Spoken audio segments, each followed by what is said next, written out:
What is up, crew? My name is Kaycem, and on today's video, we're going to be talking about how to draw different types of legs. We've got here different references that we're going to be going over, like how to draw muscular leg, how to draw female legs, male legs, how to draw fat legs, skinny legs, all of those different things. And we're going to be going over the general forms, the shapes, as well as some of the anatomy. Now, if it's your first time here, welcome in. My name is Kaycem, and I am a Filipino art streamer here on Twitch, and I teach everything from anatomy, gesture, perspective, to all things related to character design.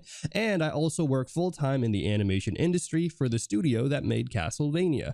So if you guys are interested in some free art education, or you just want to hang out with my dog who is sleeping over there, make sure to leave a follow on Twitch and like and subscribe the video on YouTube if it's your first time here. But all right, let's get this one going. Here we go. Let me play some music for you guys as well. Now, if you guys do want to join in, by the way, you guys could go over here to the Discord channel. All right, if you guys go to the Discord channel, and if you guys go right over to the art resources section over here. All right, so many scenes. Art resources section over here. You'll actually be able to find here the worksheet that we have today with all 4 of the references. You're also going to have here the worksheet that we did on the last day of the bootcamp, day 16, where we went over the actual anatomy and all that stuff. We're going to go over some of the anatomy today, but I'm not going to go as in depth as I did on day 16. So if you guys want to see that one, check out that day of the bootcamp. And then last but not least, I'm giving you guys a cheat sheet that I made last year back in 2022 when I was teaching anatomy for my previous bootcamp. And this is just going to go over some of the general muscles, shapes, and a little bit of the shape design, which I think we will be also utilizing on today's stream. All right, so make sure to grab these guys. These are free to grab until the end of my stream. So if you don't grab them now, they might be gone. And if you're watching the VODs or the YouTube videos later, they will most likely be gone. So if you want to grab that, make sure to join the Discord channel. All right, but cool. All right. But yes, welcome in everybody who's coming in here today. I'm doing well. Today, guys. I'm just trying to power through this week. And then Saturday, we've got that big event. I actually have a timer right here. It's telling you guys it's 2 days away, exactly 2 days away until my 12+ hour subathon. So we could do it. We're almost there. But all right, let's go in and let me move away some of these references because we're going to be focusing on just a few of them for now. So I'm going to put away a few. Let's put away this one for now and this one for now. We'll start off with some of the muscular ones, some of the generic ones, and then we will from there. I'm going to move this muscular one here like so. Okay. All right, so let's go ahead and start working on some legs here, start doing some drawings. And again, if it's your first time here, we're gonna keep it nice and chill.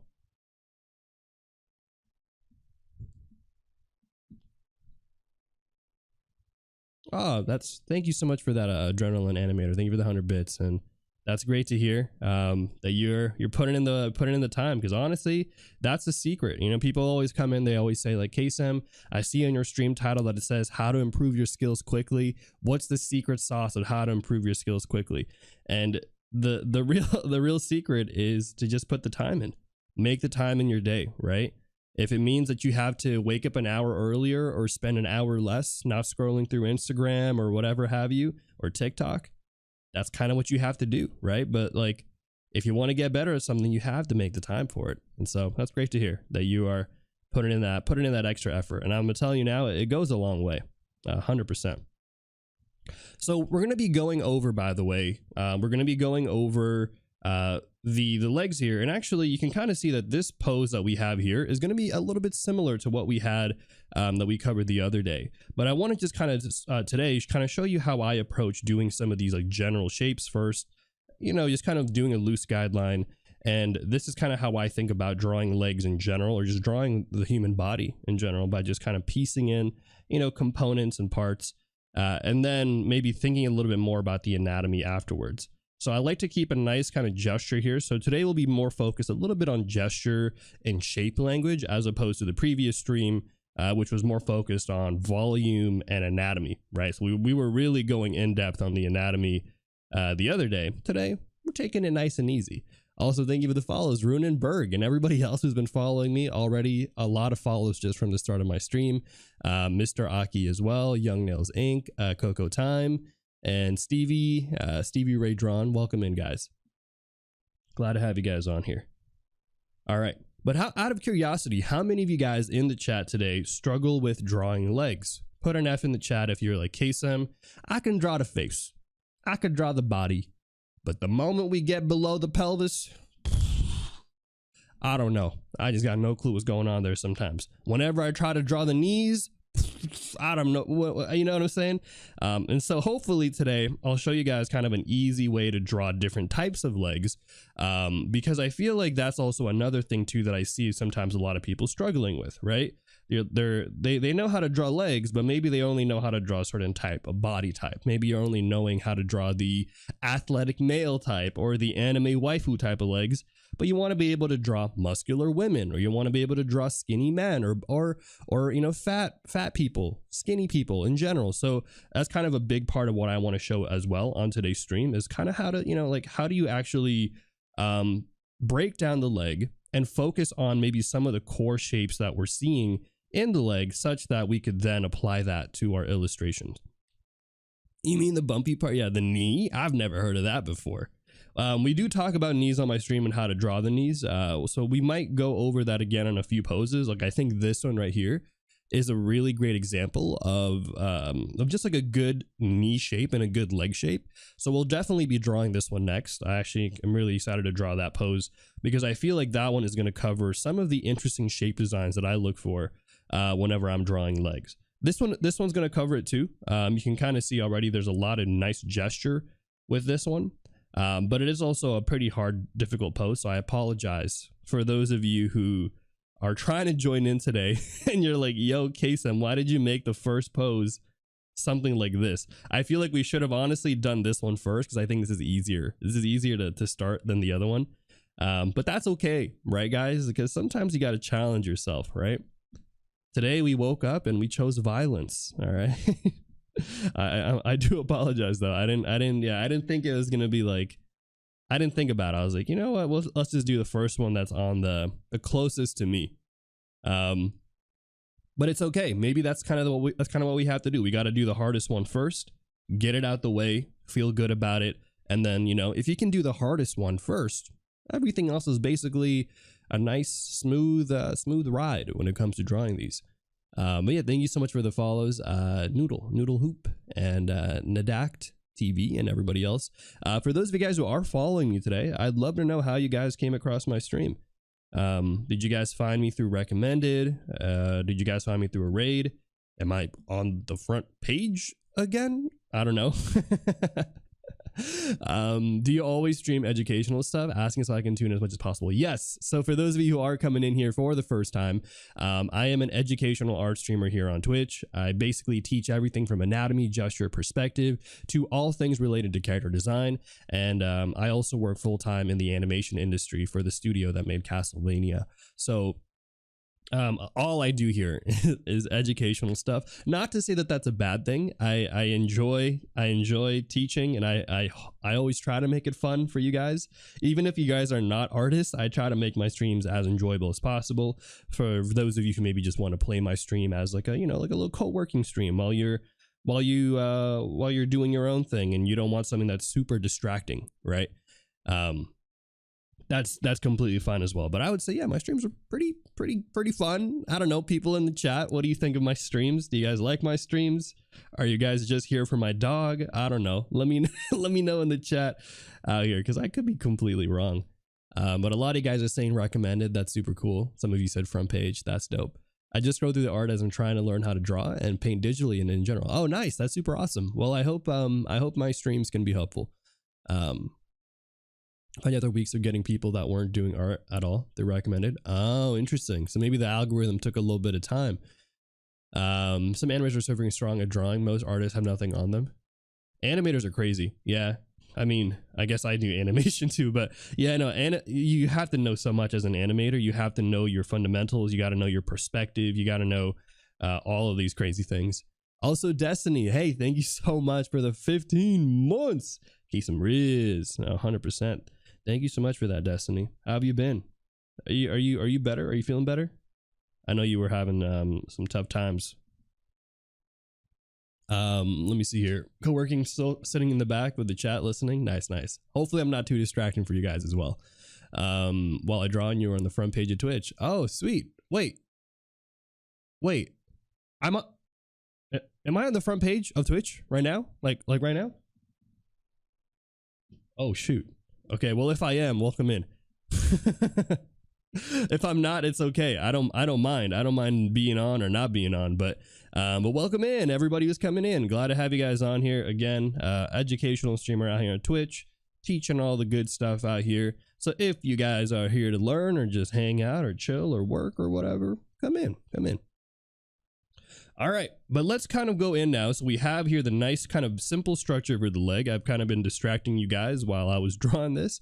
But as you guys can kind of see here, we've kept it really, really simple, right? I'm using a lot of big shapes here. And we're actually going to probably push those shapes a little bit more because, I don't know, do you guys want to do a little bit of stylization today? Maybe we'll stylize the legs to kind of exaggerate it a little bit further, right? I think that actually sounds like a fun idea. So here's kind of that first gesture that I drew, kind of nice and chill, right? Now from this initial gesture, I'm going to go in now and let's actually start applying some more structure to this. Okay, so this is where we're going to get into some of the anatomy and all of that stuff, but we're going to be using the anatomy not necessarily as to draw some diagrams, which I think is, we could do that, but I'm going to talk about it in the sense of kind of showcasing some of the maybe key components of the legs that might be interesting for your own designs, right? And thank you for the follows, LWC, Turbo Bacon, and everybody who is here right now. Welcome in. I'm doing well. I am doing well today, and yeah, can't complain. All right, so let's go in here and let's kind of go draw over this form, and I want to go in and I'm going to talk a little bit about some of the anatomy today, but not too much. Unless you guys want me to go really in depth again. But you can kind of see here, whenever I'm drawing a leg, one of the things I'm looking for, again, is these basic shapes, right? So notice here, I'm utilizing kind of this like cylindrical shape like this. You can kind of see that. Then I'm using a cylindrical shape like this, right? So using these kind of simplified forms right away, not only can help me start establishing the structure for the legs, but I'm also able to start visualizing these legs in 3D space, because here, if I can take this and make this into a 3D like cylinder or whatever, look at that, right? This is basically here going to be a cylinder like so. There's going to be here maybe that section for right here for that knee joint. Let me kind of bring this one up a little bit more. Right, but this is all kind of to show you guys that visualizing things as 3D forms can actually be really, really helpful in establishing some of the overlying structure that we're trying to look for here. And actually, it also kind of helps you out because now I'm looking at this drawing and I'm realizing here that I actually might have drawn my knee in the sketch a little too high. So now I want to bring it down just a tad bit, right? Let's kind of lower it a little to kind of make sure it matches a little bit more here with the reference. So see, understanding some of these basic shapes can really help out, can really also help out here with making kind of that structure and just getting a nice solidity. That's an interesting word, solidity there with your form. Also, Irene, hey, welcome back in. And also thank you for the follows, guys. Ria Carrion. But okay, so this is kind of that basic form there. I just wanted to show you guys really quick how that looks like. And you can kind of do it across all of this, right? So here you can do it on this part of the leg as well. Noticing here this back leg. I know someone earlier was talking about how this kind of, this pose looked kind of funky, right? Because you were kind of like, yo, what the heck's going on here? You got this like leg crossed over this other leg. And then you got this like, you got this foot, this like, right foot twisting leftwise. You're kind of like, huh, what's going on, Kaycem? So I think being able to do the gesture and kind of combine that gesture with you know, a little bit of volume there together in tandem can really start building out some of the structure. Someone in the chat asked if they're a complete beginner, should they be buying a tablet or should they just be starting out on paper? Personally, I think starting out on paper is completely fine. I don't think you get any benefit as a beginner when it comes to starting off digital. If anything, it might actually make things more confusing for you. But also the other thing too is as as an artist, right, I think it's more important to focus on the fundamentals. Now, if you have the money to spare and you're kind of like, hey, you know what, I just want to have an iPad for the sake of having an iPad, or I want to buy a Wacom Cintiq Pro because I want to, then sure, you know, I'm not going to stop you.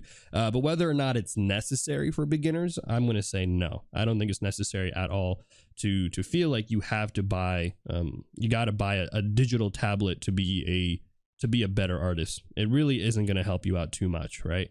Though I know that a lot of us artists do fall for that trap, right? How many of you guys in the chat have ever thought to yourself, oh man, if I just bought these new paint brushes or this new tablet, or if I just buy this new type of color pencil or whatever, I bet my art is going to look so good. If I buy this artist's digital brush pack, I bet my art's going to look so good. Put an F in the chat if you've ever thought that before, because I've thought that before. I used to think to myself, oh man, it's because of my brushes. It's because of my tools. If only I had that artist's tools, I'd be making some crazy good art. And then what happens? I paid money, I bought Copic markers, and my art still looks like trash. You know what I'm saying? Like, that's kind of some of the reality sometimes, is like, you know, the tools can help, but at the end of the day, it's all about who is utilizing those tools. So as a beginner, don't worry too much. Personally, I think so about buying the most expensive tablet. I think if you do want to get a tablet, get like a medium range price tablet, maybe something from XP Pen or Huon, you know, but don't go out of your way to buy the newest 2023 Wacom Cintiq Pro 27-inch $5,000 tablet, because realistically, even a lot of professionals don't use that tablet because it's so expensive. Again, if you got the money for it, okay, I'm not going to stop you, right? I'm not going to say don't do it. If you can drop 5K on whatever, you know, sure, do what you want to do, but it's not going to necessarily make your art better.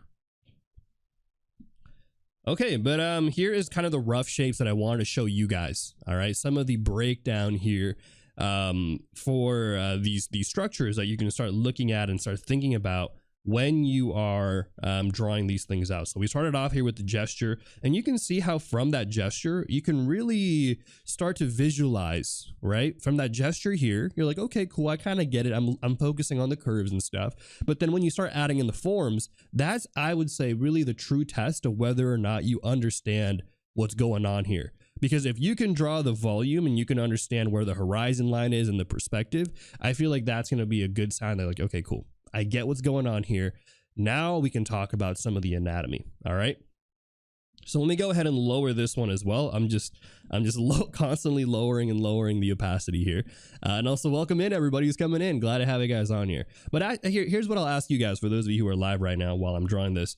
For those of you guys over here and are digital artists, what tablet are you currently using right now?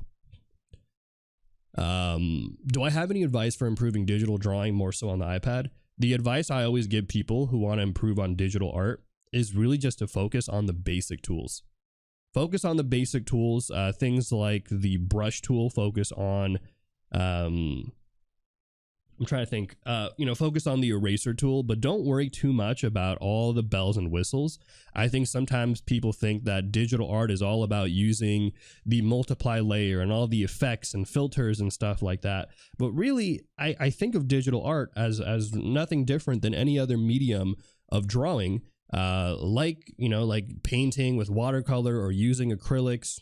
I honestly think it's all kind of the same.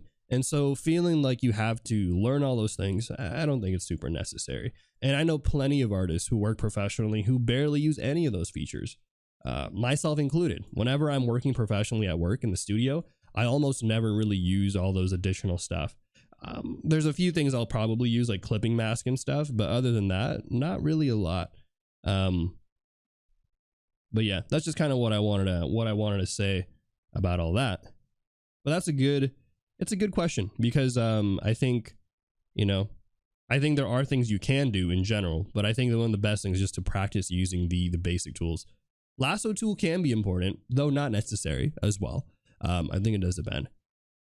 But wow, we got a lot of Nice. We got a lot of Wacom users, a lot of XCPen users out here. Printer paper, A4, and crayons. Hey, that's completely fine. That's no shame in that.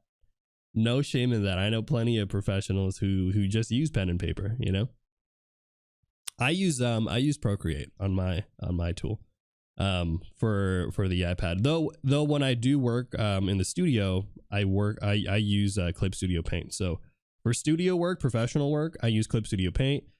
For funsies, I use Procreate. Honestly, I would love to use, like, if I could use Procreate for everything, I would, but Procreate has its limitations. So yeah. But all right now I'm going to be laying out the general shapes here of the muscles, and unlike the other stream where I actually went over in detail how all these muscles work, I'm going to be mostly talking a little bit about just the general shapes here that we have. All right, some of the general shapes, and then I'll be labeling them as I draw them. But again, I want you guys to focus more on the shapes that I'm covering and less necessarily about the names today. If you guys do want to know all the names and stuff and learn the muscles, I would check out day 16 of my boot camp, which would be available on YouTube if you're watching this video now. And for those of you watching live on Twitch, just check out my VOD, my last VOD. All right. Buttocks, thank you for the 100 bits. Thick ass oatmeal. Appreciate that. Okay, but so right here, I basically drew out the hip muscles, majority of the hip muscles there, which are going to be comprised of primarily the gluteus medius right here, the gluteus maximus right here, and the TFL, also known as a tensor fascia latae. Nice, easy muscles. And what's cool about these muscles is basically they all are going to kind of connect here. And connect to something called the IT band, also known as the iliotibial band. I don't know. I always forget. That's why I just call it the IT band. I'm sure someone in the chat knows. But yeah, also, yeah, I do have a YouTube channel for those of you who are coming in just now. I have been growing on YouTube. It's actually been insane. I recently just hit 4K followers or 4K subscribers last week. And I think I might even hit 5K by the end of like next week or something. So thank you to everybody who has been supporting all my videos and stuff over there on YouTube. It does mean a lot. We're growing. We're growing at a rapid pace over there, and I appreciate all the comments, likes, all of that stuff. Thank you guys. Thank you so much. All right, so let's go in here. Okay, so something I didn't talk about last stream, which I definitely think we should talk about today, is going to be something called fats, body fat, which the booty cheeks, the glutes here actually have a lot of. By the way, guys, really quick, I do run ads on my stream every hour, and one's gonna be running right about now. So if you do get an ad, thank you again. They do help keep my streams monetarily viable and allow me to do what I'm doing out here on Twitch. But if you don't want to see any ads, consider subscribing or using a Prime sub. And I hope to see you guys after the ad break. All right. I bought this shirt from. Where did I buy this shirt? I don't remember, to be honest with you guys. I don't remember where I bought this shirt. Okay, but let's see here. So talking really quick about the glutes. Okay, so I'm going to kind of highlight them here. But what's interesting is basically a lot of the roundness that you're seeing from the cheeks here actually are going to be from the glutes, right? So you're going to have some, the fat there around the glutes. So for example, you're going to have one right here underneath this cheek. Okay, you can kind of see it right there.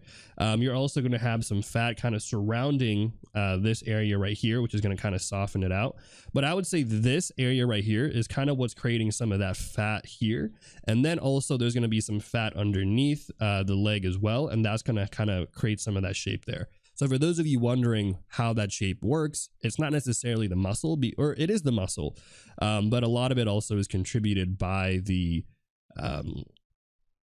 body fat there. All right, so now let's go down here and then let's talk a little bit about some of the muscles that we're seeing here. Now as we kind of go down, we're going to have here probably a little bit of the center quad there, which is going to be known as the rectus femoris. And then we're going to have here, look at this big chunk of muscle. That right there is going to be known as the vastus lateralis.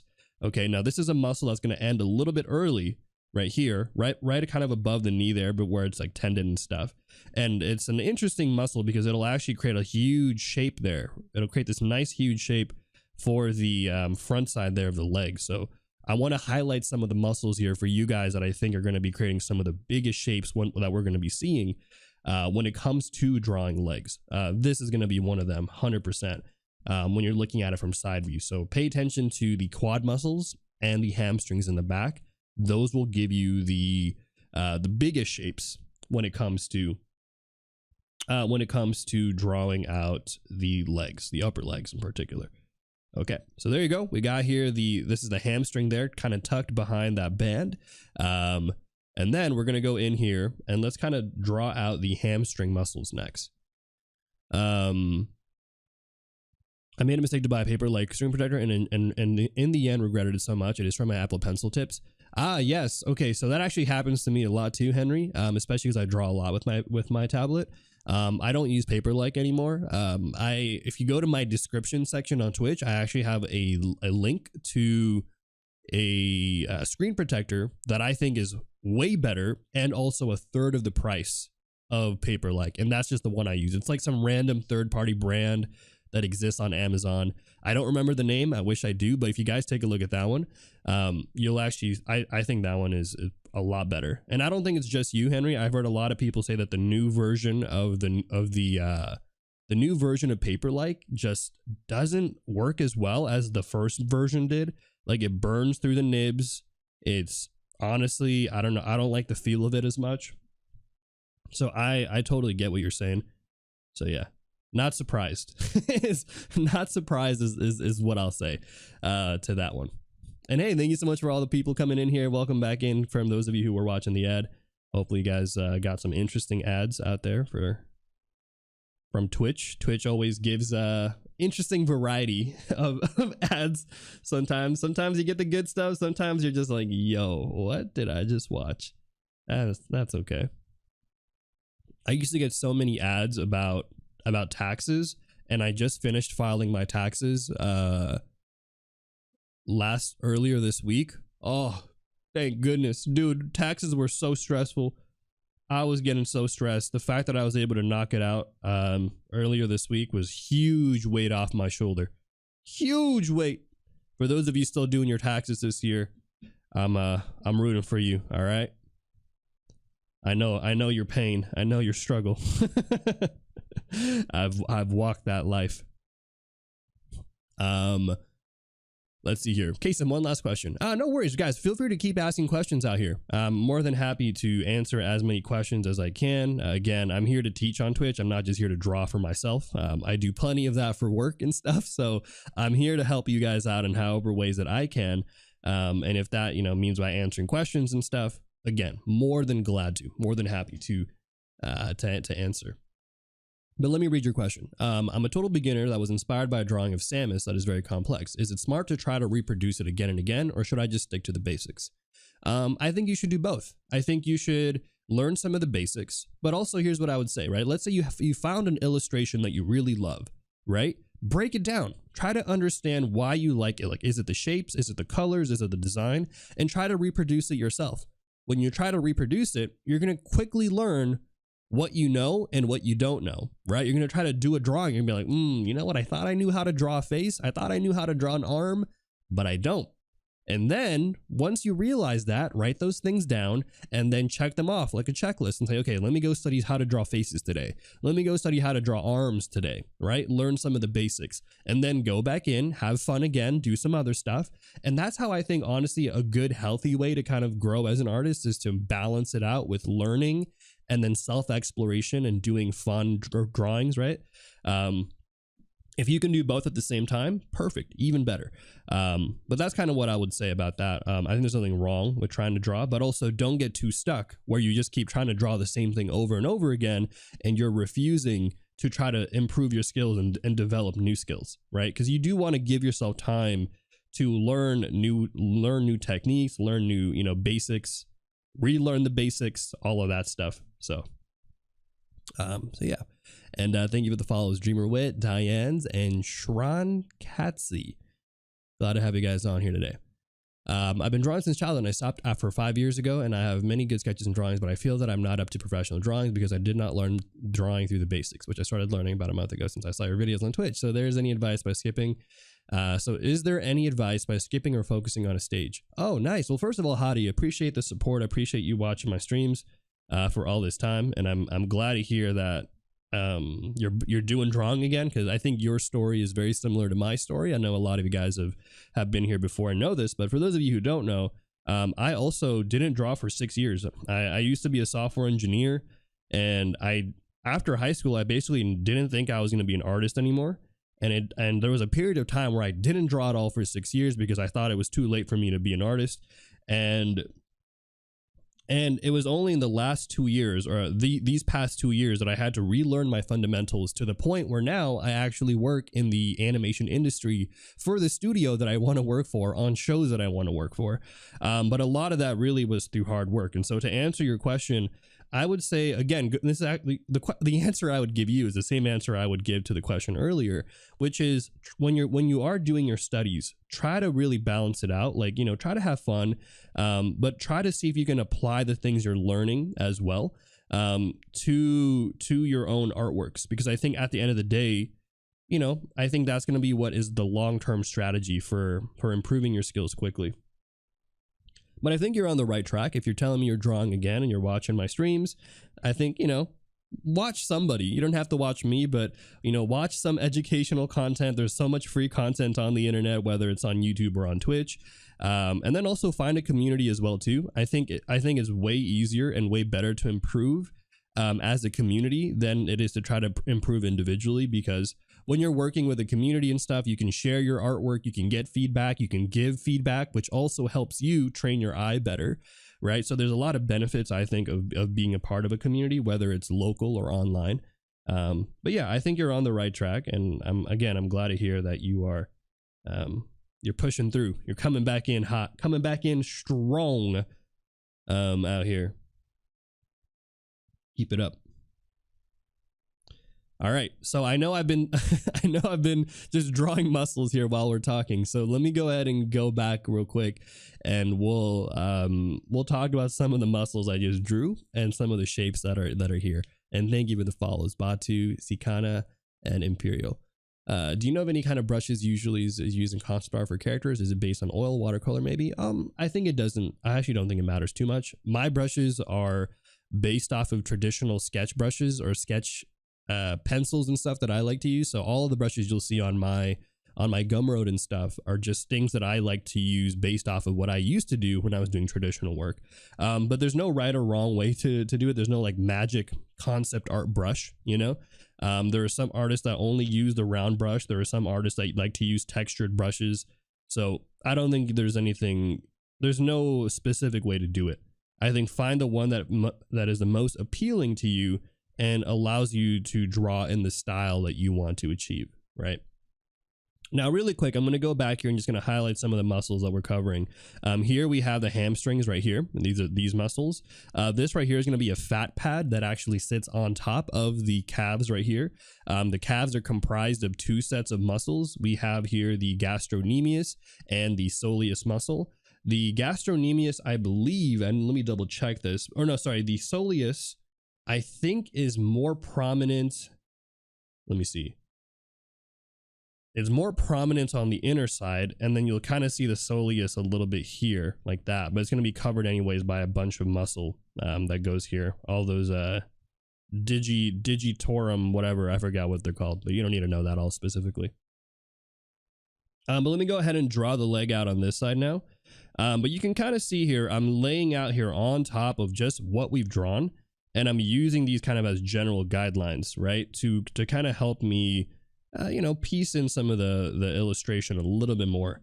So once we've done this stage, I'm going to go do one final layer with you guys where we actually go over some of the shape language, and maybe we'll even stylize this leg to kind of give it a little bit more exaggeration, maybe give it a little bit more of a cartoony or semi-realistic style, right?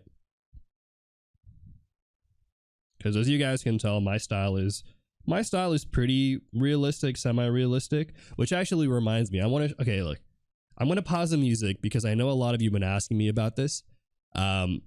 As you guys may or may not know, I'm having a 3 year streamiversary and birthday stream this Saturday. And something I wanted to do was to actually give you guys a draw it in your style and release it that day. I don't know if I'll get there, and I think a big part of that is because I'm being very self-critical with myself and telling myself I need to make the best piece ever that I've ever made. But I'll show you guys what I'm working on right now. This is my Draw It in Your Style that I'm currently working on. I'm still lining it and stuff, and making it look super cool. I originally was going to color it out like this, but I didn't really like how it was looking, so I'm going to try to redo it again with a bit more details. So hopefully, this is just for those of you who've been waiting for this Draw It in Your Style. Hopefully I'll be able to release it by Saturday. If not, I apologize. I will do my best to release it when I can. Okay, but I just wanted to give you guys a heads up. But this is how I draw. For those of you who are curious, this is like my style. If I'm not doing it for work, if I'm not doing it for stream, this is kind of what I'm covering. I like a lot of line art. I like a lot of semi-realism. I like, you know, perspective and form. So yeah, anyways, that's just kind of in relation to what we were talking about, style and stuff like that. But yeah, any reason for the Dead Space helmet? It's all part of the lore of that story. So yeah, it's interesting because just kind of a quick side note to that, I think it's interesting because I feel like whenever I'm doing work for other people, I'm not super critical, but I think when it's my own work that I want to really, for my own work, I have like really, really high standards for myself. And so I think the trick that I need to do, I just need to set a deadline and say, hey, finish this piece by this time. Whatever I got is whatever I got. And let's move on from there. And we'll make the next one even better. Oh, thank you so much. Oh, thank you so much for the 3 months gifted to Romy. Appreciate that. Thank you so much. Yo, thank you for the sub as well. Oh shoot, what the heck? Thank you for the sub, Yuppie. And thank you for everybody coming here today. Glad to have you guys on here. Hopefully you guys are doing well. Let's see here. How do you define style when it comes to art? That's a great question. How do you define style? We can talk about that. And thank you for the Prime sub, Chief Jukes. Guys, appreciate the hype train out here on Twitch. Sheesh. What the heck? Thank you. How do I define style? That's a great question. I think style in general to me is the collective choices that an artist makes to convey whatever that is visually that they want to make, right? And so that means that could literally mean anything. It can mean what lines you use, what type of drawings do you make, do you have a theme that you like, do you like to draw sci-fi, are you more of a Western person, do you like to draw realistic, do you draw more cartoon, do you like drawing male characters over female characters, do you like drawing, you know, more of a rendered style? And I think a lot of those things, a lot of those individualistic choices can help make something a bit more of your style. Even if you're doing something that's realistic in proportion and stuff like that, I think there's even techniques there to make that more stylized. But in general, when I talk about stylized in the case here of exaggerating this, I'm talking more about exaggeration of form, stylized, maybe leaning away from realistic or realism, and how does that look like as an illustration, right? So that's kind of what I'm talking to right now, but my personal general definition of having a style really is more about, I think, just kind of how we as artists choose to convey certain things. And yeah, and I think that's, you know, that's why people say like style is something that you develop over time, but also style is something that you can train yourself to do and alter, right? You can choose to study someone else's style, right? You can also make a completely new style of your own. So there are ways to do that, but I think at the end of the day, everyone has an inherent style. Everyone draws things a little differently. But yeah, let's see here. Boop, boop, boop. Let me just draw out the toes so that way I don't have to draw them out anymore. What is going on today? Thank you so much. Thank you so much for the sub, Will, and everybody else out here. Yeah. Oh, but yeah. So just really quick, if you guys do want to join the bootcamp, it's completely free to join. By the way, you don't have to be subscribing to join the bootcamp. All that I ask is that you guys follow my streams and join the Discord channel, where I give you guys a bunch of free resources, like this worksheet here that we're doing right now, this worksheet that we did last stream, as well as this cheat sheet that I made, which covers some of the skeletal and muscular anatomy, as well as how to draw some stylized legs. These are all free to grab, but if you do want to get all the previous stuff from my previous days and all that, subscribing does give you access to that. So you'll get access to all of these other worksheets, as well as the Photoshop files for that, and you'll get access to the cheat sheets that I've made as well, and all the other ones from last year too. So subscribing does give you access to all of my courses, but for the current bootcamp that you guys are watching right now, that is completely free. So just a heads up, but I appreciate all the subs and all that stuff. And again, if you guys did have any questions, feel free to just retype them in the chat. I oftentimes get a lot of questions, and so if I miss something, it's not because I didn't like your question, it's probably just because I didn't see it. I'm trying to figure out, okay, shading a little bit more. Do people normally stick with either like an airbrush type shading or cell shading, or is it a thing to actually use both? Oh, you can definitely use both. 100%. Yeah, you can definitely use both. Again, it's really dependent on your style. The art behind me, oh, those are made by Kaycem. I don't have their link on my stream, but they're super cool artists. I met them at a convention, and I wanted to support them because I really liked their style. But no, those are not made by me. Though one of these days, I would genuinely love to make posters and sell at conventions. I think that'd be fun. That's on my bucket list of things to do at some point in my career, is to sell at a convention at least once in my time. I think that'd be fun. And hey, thank you for the follows, Merida and Balbetta. Thank you for the 100 bits, Destiny. Thank you for the 100 bits, Prebis. Appreciate that, guys. Wow, you guys are incredible. Thank you so much. All right, let's talk a little bit about stylization. Oh my. Thank you for the 700 bits. Thick ass oatmeal. And we got a raffle as well. Damn. Okay. All right. We got a raffle today, guys. It's raffling time. Let me reset the raffle goal, and I guess we'll go ahead and do that one. Damn. But let me do, how should we do this? Because, okay, here's what we'll do. Since I think we just finished drawing the anatomy, let me go ahead and color this one out so you guys can kind of see the structure. And then we'll go in and we'll do a raffle spin. Does that sound fair to everybody? All right. If you guys have never been here before, basically, I do this raffle that everyone can join in, and there's some prizes that you could win. But all right, let me put away this leg because we don't need this leg anymore. We don't need that. We're gonna take our own drawings here, and we're gonna use that as a little bit of our style. All right. So let me go ahead and move. I'm gonna move this here, like so. Whoop, whoop. And I'm going to go ahead and take this one real quick. And I'm going to just do a quick little multiply layer on it to kind of show you guys the silhouette and structure here. All right. But thank you so much for all the bits, guys, and all the follows as well. Welcome in.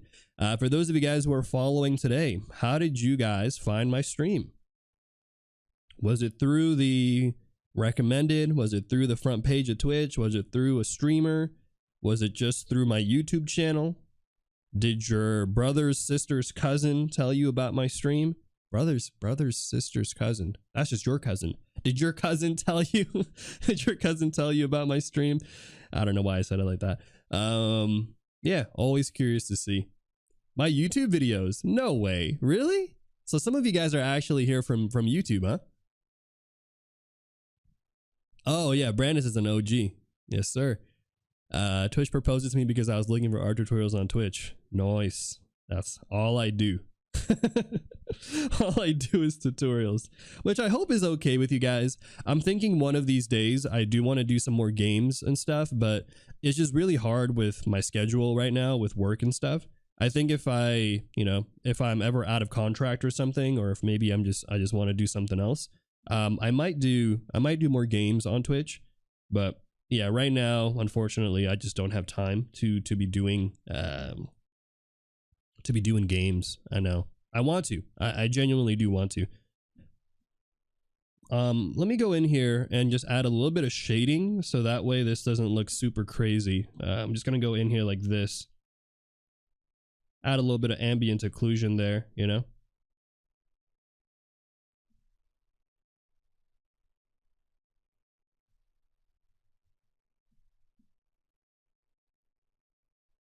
All right, let's go in here and let's talk a little bit about shape design. Okay, so for this one, what I want to do is I want to kind of give this character maybe a bit more of a boxy look. All right, so again, we're going to be focusing on kind of the shape design here. So let's go in here and kind of push out some of the features.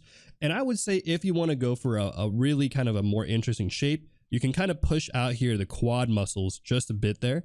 Give it more of a boxy look like this, right? And then you can kind of go in and maybe we'll add that knee in. We'll kind of go like this. And usually when I'm doing something that's a little bit more stylized, I like to go in here and really use some harsh shapes, kind of some nice choppy shapes for a more muscular character like this. And then for a more kind of lean character, maybe we'll use rounder shapes and stuff like that. So again, for this first example that I'm doing with you guys, I want to make sure that it's nice and detailed first with all the anatomy. But once we moved away from this anatomy, we'll basically go in and talk a bit more about some of the general stylized shapes. But you can kind of see here, I'm going in, I'm kind of rounding out some of the forms, chopping it out a bit here, and adding in maybe a little bit of overlap. And so whenever I draw legs and in general, all of these kind of things, I try to keep it nice and simple. By only adding in the details that I care about. So like maybe like right here, we're gonna add some of that, and I think the structure for the calves are actually pretty good, but maybe I'll box it up just a tad bit, you know.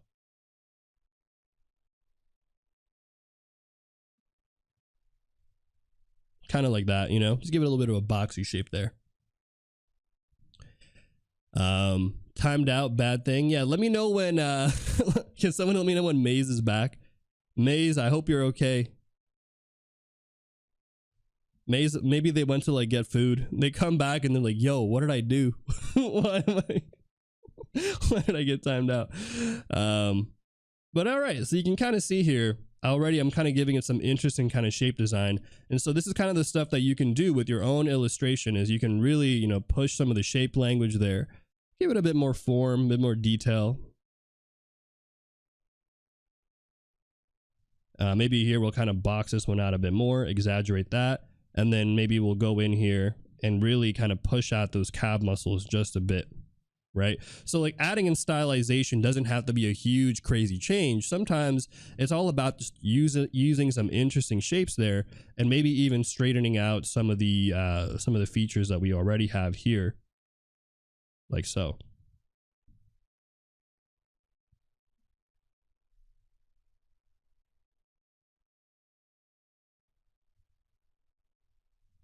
But let me show you guys how that looks like before and after. See? Interesting, cool little shapes there that we've got. Not too bad, right? So this is kind of what I'm thinking about if I do want to start off by using some of the interesting kind of shape language. So let me kind of highlight some of that here.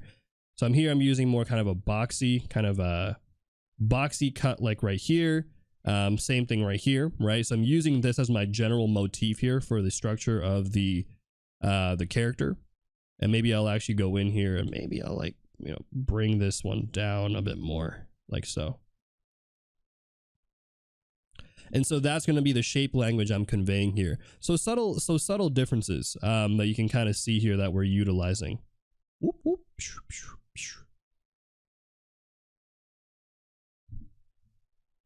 And then we'll do the same thing on this one. Actually, I'm going to change this leg as well.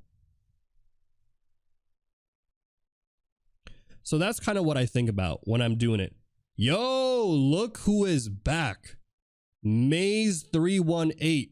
Guys, claps in the chat. They've returned from the shadow realm. And you know what, Maze? I'm going to give you VIP. I got to give you a VIP for that. The GOAT came back stronger than ever. Maze318. I can't believe it. There you go. You got a VIP badge for that one. Sheesh. That's crazy. How did it feel? How did it feel to see your name on the chopping block? Damn, I would have been sweating, not gonna lie. If I had seen my name on the chopping block, I would have been like, it's over. Glad to have you back on here.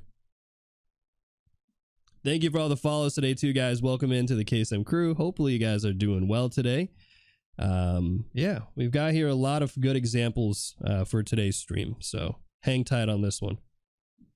But okay, I think we're good here for this demo, right? Again, I want to show you guys kind of briefly how I think about stylization and things that you can do for your own things here that you can do for your own drawings and stuff, right? Because you don't have to, again, do all these muscles and stuff, and you don't even have to do all the realistic proportions. You can definitely change a lot of these out to make it a little bit more interesting.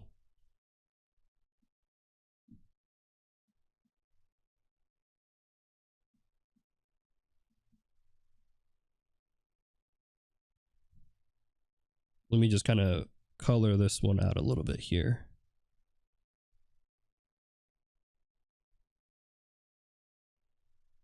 But yeah, see? Legs. Easy, right? Not bad. Oh, is my podcast gone? Oh, man. I think I might have canceled my thing. It might be gone by now. Let me see here. There was a question earlier. I missed it. Oh, man. I think Shadow Wolf, you had a question. How do you make sure you have enough time to eat? Oh, right. I did answer that question. Okay, good. Whew, I thought I missed the question. Thank you for all the follows today, guys. Welcome into the Kaycem crew. But all right, so that was our first example right there, our first little demo. Hopefully that one was helpful to you guys. Let me know in the chat. Was it helpful to see this breakdown of the simplified forms? Let me show you guys what we did earlier. Basically, we did the simplified forms like this.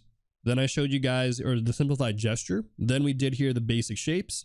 And then from those basic shapes, we added in the anatomy. And then from all of that, we added in a little bit more stylization to get something that's, you know, going to give us a bit more interesting shape design and shape appeal, I think, if you're trying to go for that style, right? If you're not going for this style, that's okay. Stick with the drawing on the left, and that in itself will take you a long way as well. Oh, very helpful. That's good to hear. Also, Ashes of Ash. Welcome in. Do I post on YouTube? Yes, I do. Yes, I do post on YouTube. I've been uploading 3 times a week on YouTube. We got tutorials every other day on YouTube, and they're hefty, long tutorials because I don't know about you guys, but personally, like, yeah, I like those 10-minute tutorial videos where it's like 3 mistakes you shouldn't make or like easy tips to draw. But I don't know. I feel like those are cute for a little bit, but then if you really, really want to learn, I feel like you got to watch the longer videos. You get what I'm saying? How many of you guys agree in the chat? Because I feel like, I don't know, there's so many of those 10-minute, 5-minute videos like mistakes that you shouldn't make. Artists, you know, do this and that. I don't know. So that's why I try to upload longer videos for you guys, like longer course videos to really sit down there, get the nitty gritty, practice along with me, right? And also, hey, Ratlord, welcome back in. But okay, let's go ahead and do another example here. Let's do, there's so many drawings we've done today already. It's kind of crazy. We've done so much. Let me go ahead and do, what should we do? Let's go do this muscular leg here from front view. I think this will be a fun one. And this is a female reference, so we'll also get to see here how kind of like the female leg might differ a little bit. Yeah, a lot of the tutorials don't get to the meat, and a lot of the reason why is because, you know, these content creators, even myself, basically they show a little bit, right? They show a little bit of it, so that way they're like, hey, if you want to see the full video, go check out my Patreon or go pay for my whatever, right? Pay for my course or something. But on my streams, on my content, on my YouTube channel, everything is free to watch. So there's no Patreon or whatever. If you want to support my streams and you want to subscribe and all of that stuff, you definitely could. But you know, again, my goal here on the internet and on social media is to try to make art education as accessible and as affordable as possible. And all that I ask is that you're willing to learn and you're willing to support my community, and I'll support you back the best way that I can. All right. Let me move. I want to move that drawing I just did, but I don't know where to put it. There's not as much room. I'm gonna get rid of the lean beef patty head that we drew. sorry, lean beef patty. Okay, I'm gonna move it. I'm gonna move it like this, and then I'm gonna erase everything else. I think that should give us enough space. Nice. Okay. Why do knees exist? Yeah, we're gonna talk about knees today. All right. Don't be scared, guys. We got this one. All right. All right. So let's talk about this pose right here. Now, again, we're going to be going over, this is going to be a female reference right here. And so there's going to be some subtle changes that we're going to be looking at. But before we even jump into all of that stuff, let's kind of go in here and just start off with the loose gestures, right? So today, again, a little bit different from what we covered on today's Thursday. A little different from what we covered on Tuesday stream, where I showed you guys all the anatomy and stuff. Today I want to go over more of the core general concepts, some of the basic tips and tricks. So things like, for example, gesture, right? How do you get some nice kind of simple gesture here for your forms? Like, what am I looking for when I'm drawing out legs? And I'll talk about that right now. So usually when it comes to drawing legs, I'm looking for a couple lines here to convey gesture. One, I'm looking at the rhythm of the quad muscles. So I'm looking at here the shape of the outer quad there. That's going to be the vastus lateralis. And then I'm also going to look here at the sartorius muscle like this, and a really, really great muscle to pay attention to, guys. This one right here, the sartorius muscle, this line that cuts across the leg there. Whew, one of the best gestural lines you can add right there, because it adds so much. Depth to the leg there, and it gives you a nice cross contour as well. Also, what is this? Hey, why are there so many follows right now? JD Green, Rogue Soul, 8936, Body Ghoul, and General Cherry. Are you guys all bots? Now look, I appreciate the follow here and there, but like sometimes I get a little suspicious when we get a lot of follows just now. Thank you for the prime sub. Appreciate that. So let me do a quick bot check with you guys, okay? Because there's a lot of follows today, and I'm like, what's going on? We got another follow as well, too. All right, here's what we're going to do, guys. It's really simple. I want you guys right now in the chat, everybody just type in, I'm a bot. All caps, I'm a bot.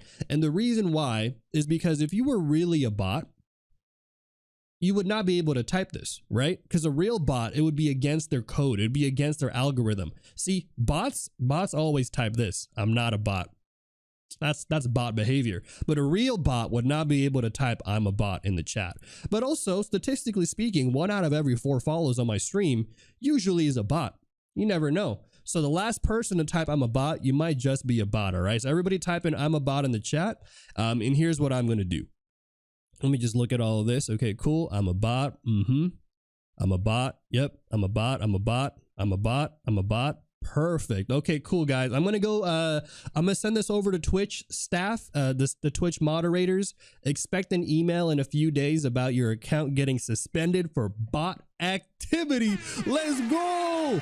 Easy cleanup. We're cleaning up the bots out here on Twitch. There you go. I'm kidding, by the way. Even if you guys are bots, welcome into the Kaycem crew. And for those of you guys who did follow today, I'd love to know how you guys came across my stream, even if you are a bot. All right, look, if you're a bot, that's cool. I'll let it slide. Welcome in anyways.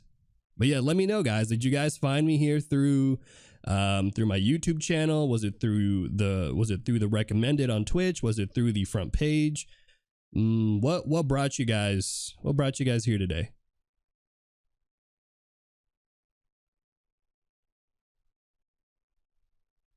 And I think I haven't done an intro of myself in a bit, but I'll wait a little bit longer.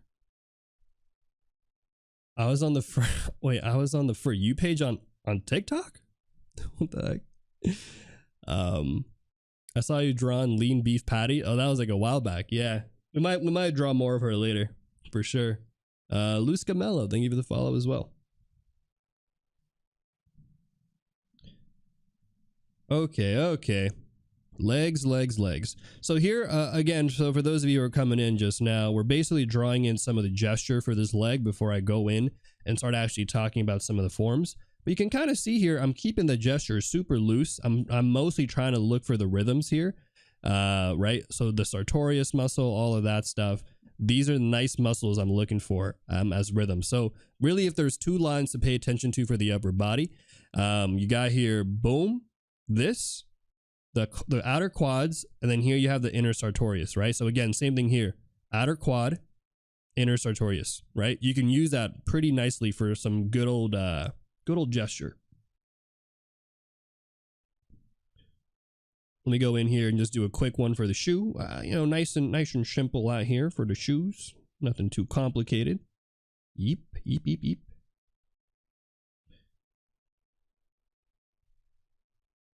And then we'll continue there. Thumbnail on the art page, saw an anatomy study I was looking for. Oh, nice. That's super awesome. I just saw your stream and clicked on it. Sometimes you just, sometimes it's that easy, isn't it? You just see a stream. I like what I'm seeing. Legs, anatomy, a dog, which I have a dog, by the way. If you guys are wondering what the heck that brown lump was over there, that is my dog. He sleeps everywhere in this room but my bed, or but the bed that I bought him. Everywhere else, you will see him sleep by the door, by the wall, by the chair, by the table, just never on the bed. It's okay. Sometimes you'll have the audacity to sleep right next to the bed. He will sleep and put his head next to the edge of the bed. It's okay. It's fine. Whatever. It's not like I bought it for him. You know what I'm saying? It's just there for decoration, right? Yeah. I'm coping right now, guys. All right, so let's go ahead and let's talk a bit about let's talk a little bit now about the actual leg itself, because we've got here, and I've roughed out a nice gesture, right? A quick little gesture. Again, whenever I'm thinking about gestures, I'm not focused primarily on getting correctness here. I'm more focused on just getting the overall shape and the overall flow, right? So getting some of the overall lines there.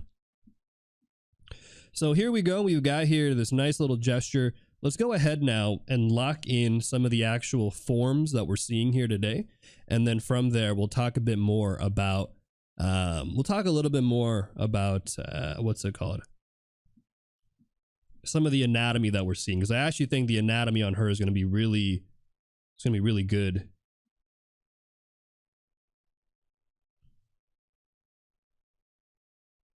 All right. I make digital drawing look so smooth. Oh, thank you. I think a lot of it really just has come down to practice. I draw a lot and I've gotten comfortable with drawing and stuff. But all right, so let's go ahead and talk about some of the basic forms here, because I think it'll be the same, right? It'll be the same as the basic forms we covered here, except now we're going to be seeing maybe a little bit more muscular kind of shapes here. So we're going to try to choose things with larger volumes. So here I'm going to use that cylinder shape like so, putting it out a little forward there. And you can imagine this cylindrical shape is going to go all the way around right here, and that's going to kind of wrap here to create that knee, right? So again, you don't have to do this when you're drawing, and I don't do this whenever I'm drawing for myself, but I think it's good to be able to test yourself and see how much you actually understand of the visual or of the 3D forms here.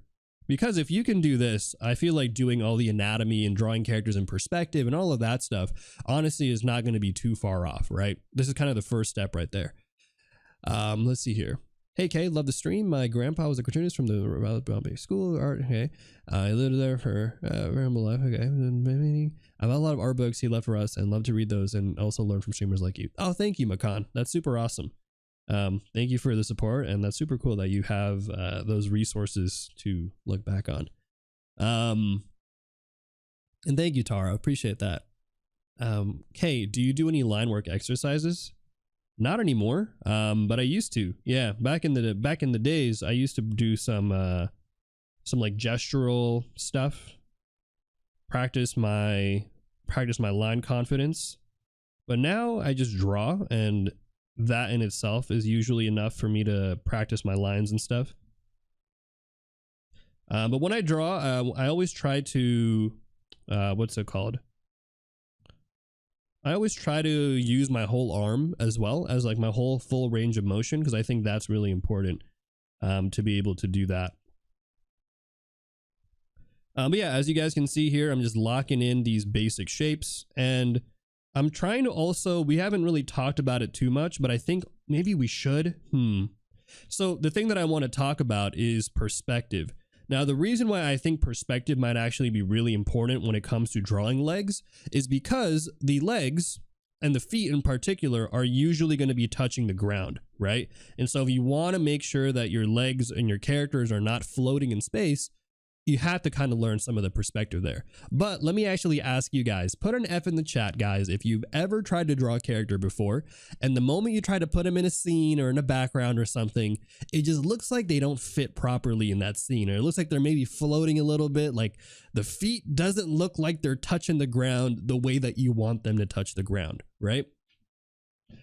Oftentimes, the reason why that happens is because we neglect perspective and put it as a secondary thought. But I always tell people, if you really want to get a good, believable character and have them, you know, feel like they're actually interacting in the scene that you're illustrating, you got to be able to, you got to be able to put them in perspective. So we're not going to talk about it too much today, but I will dedicate a stream probably for that. Let me see, because we kind of already covered, I'll show you guys what we covered already, which, by the way, these are all the days of the boot camp. I'll show you guys really quick. Lots of legs there. How to draw hands. We covered a day on how to draw hands. We covered a day on how to draw arms. Lots of arms for different days. We drew some torsos as well. How to draw torsos, backside, front side, different body types, how to draw facial features. But this is the day that we covered perspective. And I feel like this one right here, we might do another day kind of similar to that, where we're going to be talking a bit about the perspective there. Imagine doing backgrounds. Also, Cabal, no way. Hold on, I gotta shout you out. Cabal, I watch your streams. I love your stuff. Let me give you a shout out. Oh man, I feel honored to be shouting you out on my streams. You guys don't know who Cabal is. They are a VTuber. They've got great vibes. Just kind of culty if you like that, but I don't know. It's kind of a cool thing to watch. Appreciate you coming in here. But yeah, let's see here. What were we talking about? Legs. Right. So we've got here the basic forms again. You don't have to do this when you're actually drawing for fun or whatever, but on occasion, I highly recommend when you guys are practicing, doing your own thing, right? Get in there and start visualizing some of these forms. And actually, look at this. By visualizing the forms here, I'm actually able here to correct my gesture that I had underneath, because I see now that this leg actually kind of goes back a little bit more, right? So a little bit more right there, a little bit of space there. So nice and easy. All right. So let's go in here, and now I think this is basically done, right? I'm just going to simplify the foot here to a little box. Try to keep it nice and simple, not too much, you know? All right. Oh, appreciate that. Yeah, welcome in. Glad to have you. Glad to have everybody on here today. Okay, so we've got here the basic forms, some of the basic shapes. Nice and easy so far, guys. Let me know in the chat. Are you guys okay? Am I going too fast? Is this at a good pace here for everybody? We went from gesture to basic forms, and then now we're going to lay on some of the anatomy. Let me know in the chat if I'm at a good pace here, or if you feel like I'm going too slow or too fast. Kaycem, how do you know what basic shapes to make for each body part, or is it the same every time? That's a great question, actually. So I think generally for things like legs, I like to use legs and arms. I like to use cylinders, because if you take a look at your arm, it's pretty rounded throughout, because a lot of the muscle and the fat wraps around those bones.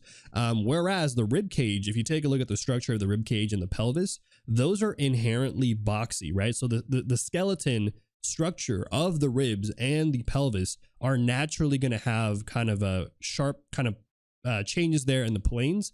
Ribs are going to be a little more rounded, but there's a clear front plane of the ribs and some clear side planes of the ribs. Whereas I think everything else is a little bit rounded there. So try to simplify it to the best of your ability. But again, you don't have to use the way that I do it. I know plenty of artists that like to draw rib cages as spheres, right? So you draw the rib cage like that, add a little bit of an egg shape there. Same thing for the pelvis. Maybe you do a little bucket shape that's rounded as well. It's really up to your preference and what you feel like helps you draw things out. So yeah, don't feel like you have to be stuck to one thing. I personally like spheres for, or it's not spheres, cylinders for more of the legs and stuff, and then more boxy structures for the torso. Okay, but there you go. We've locked in here, guys. We've locked in here the structure of the foot. Thank you for the follows. Lolly, appreciate that. And everybody else who's been following too, Wintermelon and all that cool jazz. All right, guys, let's go in here now. I'm going to go now and let's talk about some of the muscle groups, okay? Also, AdWiz, thanks for the follows. Sheesh, so many follows today. The follows have been tremendous out here. You know, it's wild because we just hit 30K followers last week. Last week, we just hit 30K followers, and I don't know how many we're at now, but I feel like we've grown a lot since last week already, so you guys are insane. Really quick, by the way, I do run ads on my stream every hour. And so if you do get an ad, thank you again for sticking around for the ad break. Hope to see you guys after the ad break because they do help keep my streams monetarily viable and allow me to do what I'm doing out here on Twitch. If you don't want to see any ads, consider subscribing or using a Prime sub. But either way, thank you for the support, and I hope to see you guys after that break there. All right, but let's go in. Now that we've got here all the basic structures and forms, let's start knocking out here. Let's start knocking out here now the actual anatomy, okay? So I'm not going to go again. I'm not going to go super in-depth here with the anatomy because I feel like I don't want to overwhelm you guys, but I will talk about them as I draw them, and I'll maybe highlight more of the shape than anything. Yeah, I think the shape is going to be more important here than anything else. Now, one of the things I want to talk about too is when it comes to drawing female characters, right? Generally, the pelvic bone is going to be a bit wider than it is going to be for males, and so kind of keep that in mind when you're drawing these characters out.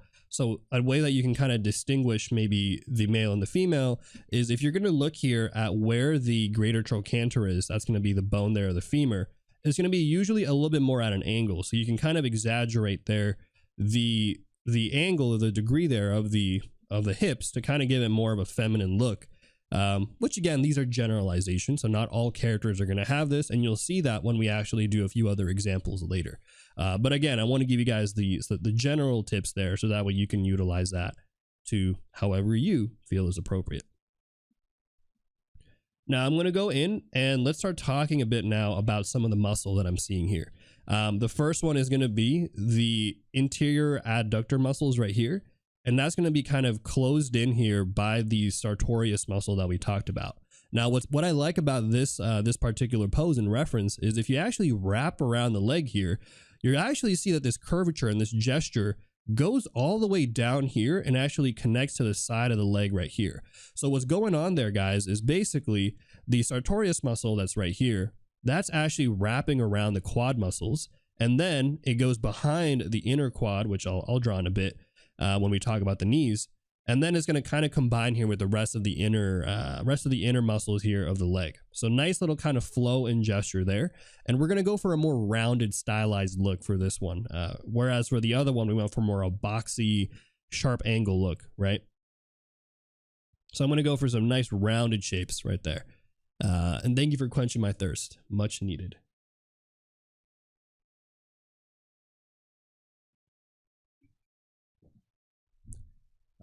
Thank you for the follows. Hilby Ho. Hold on.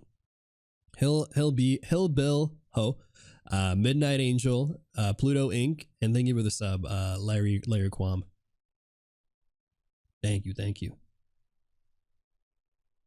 All right, so we're going to add here the curvature there for the sartorius, and then here on the outer side now, I'm going to go in and kind of bring in a little bit of the form there, and this is going to be the form of the quad muscles. Now, what's really cool about the quad muscles overall, guys, is I'll show you guys really quick. Let me draw this one out. So the quads basically are going to sit in between two muscles. One, the sartorius muscle, which we've just drawn, and the other one's going to be that TFL muscle on the other side right here. Right about here, okay? So all of those things together in tandem are going to kind of wrap around the form there. And then the quads themselves are going to kind of actually be comprised of three parts, because the fourth quad, because quad means four, the fourth one is going to sit underneath the other one. So don't worry too much about them. But basically you'll have here the middle one kind of like right here, like that. You'll have here the inner one, which is going to be kind of wrapping around this section here of the kneecap, right there. And then last but not least, you'll have this outer one here called the vastus lateralis, which we've talked about a few times, and that's going to wrap around here on the outer side. And you can kind of start seeing here how these muscles together really are going to start to create some of the shape there of the leg, right? In particular, I'm talking about the outer quad there, the vastus lateralis. That's a really huge one, I think, for gesture and getting good shape design there for your legs, right? Getting those nice rhythms. Well, yeah, let me know if you guys are back from the ad break. Is everyone back? Let me know if you just got an ad earlier. Thank you again for those of you who are here from the ad break, stuck around here. But now we're going to go in here from the knees. And what's interesting is that these quad muscles, guys, they're actually going to connect to the kneecap, also known as the patella. Now, really quick, how many of you guys in the chat, put an F in the chat if you've ever struggled with drawing knees? Because if there's a lot of you, I'll talk about it. I'll talk about how to draw knees. But if there's not a lot of you guys, then I'm not going to talk too much about it.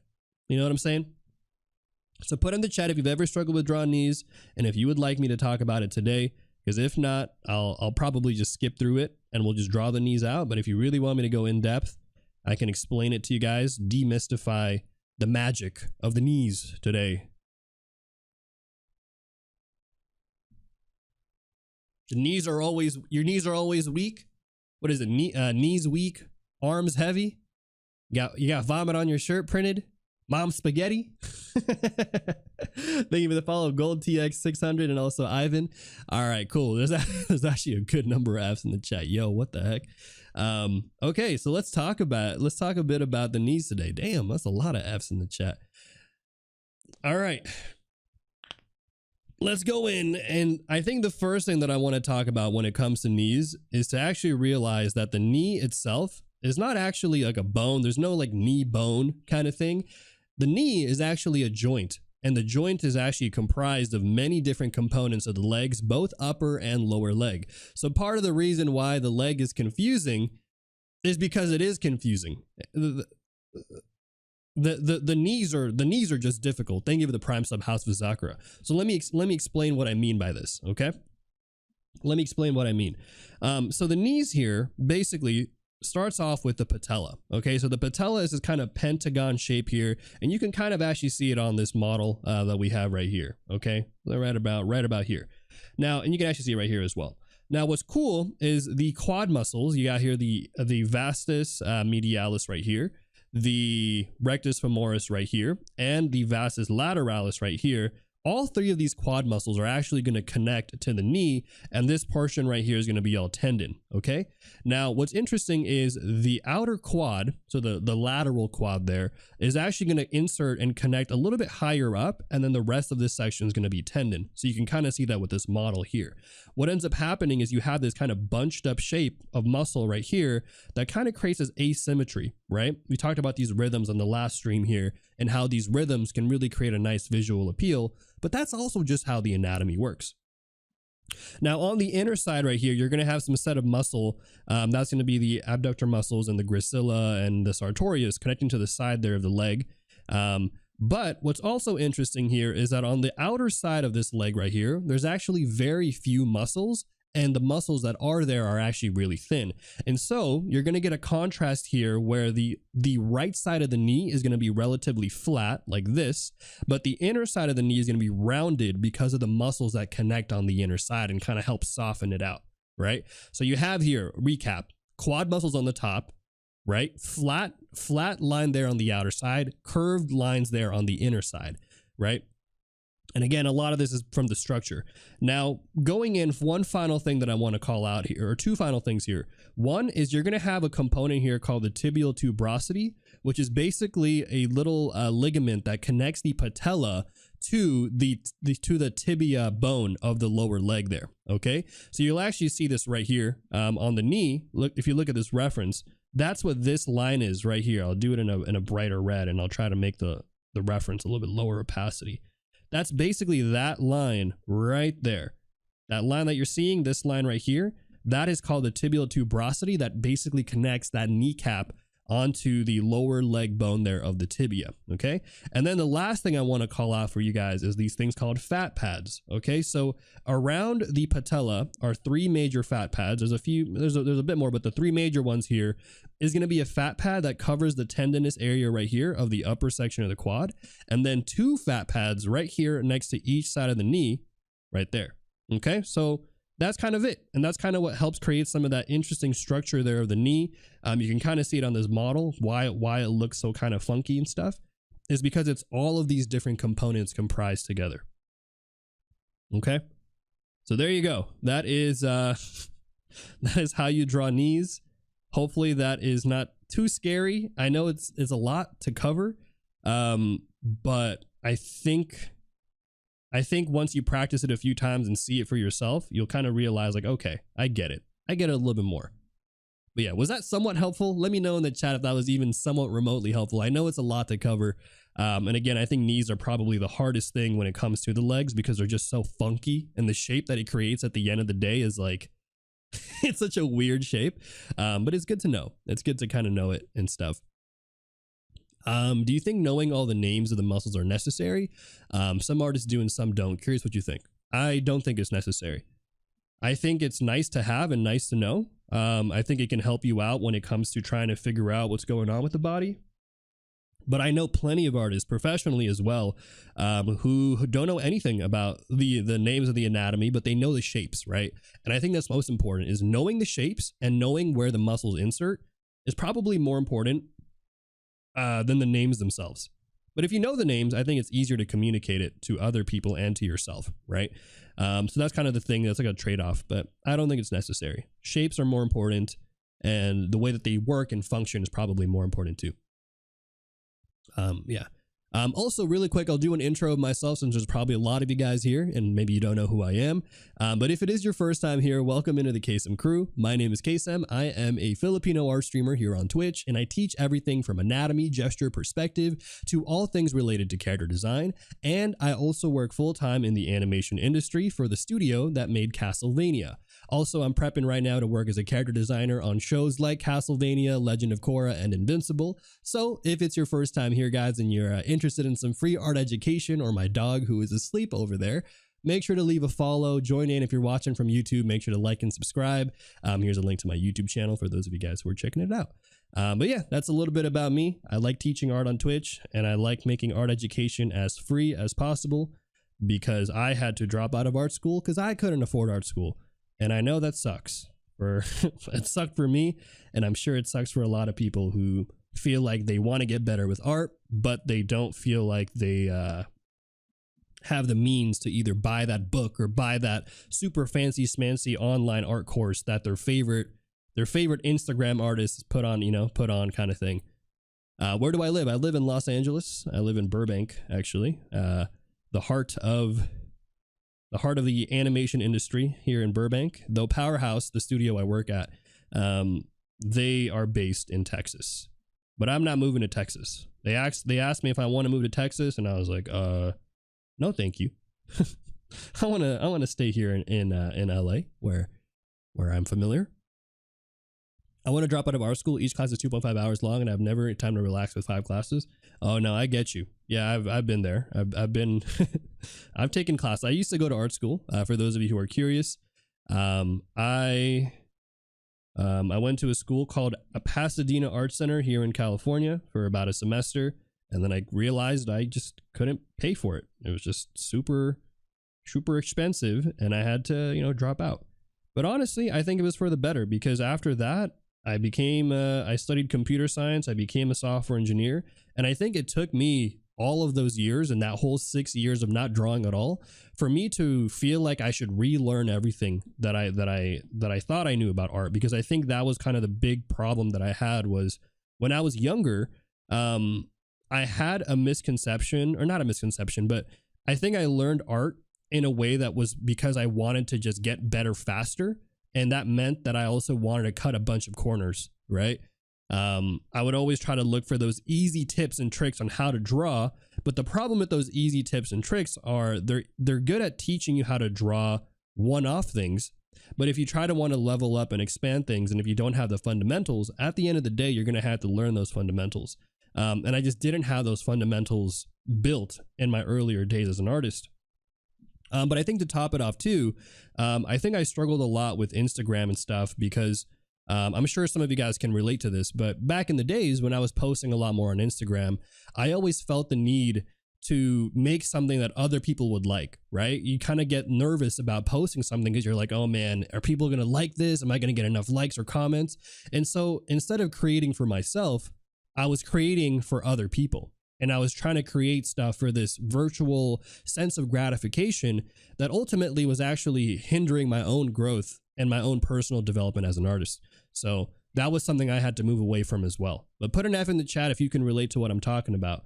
You know, that feeling like, oh man, I want to do my own thing, but I know no one's going to like it on social media. I want to draw this and that, but it looks trash. So I have to keep drawing the same thing over and over again, right? I got to keep drawing my anime waifus because if I draw one male character, I know everyone's going to be like, bro, what is this? I get it. 100% get that.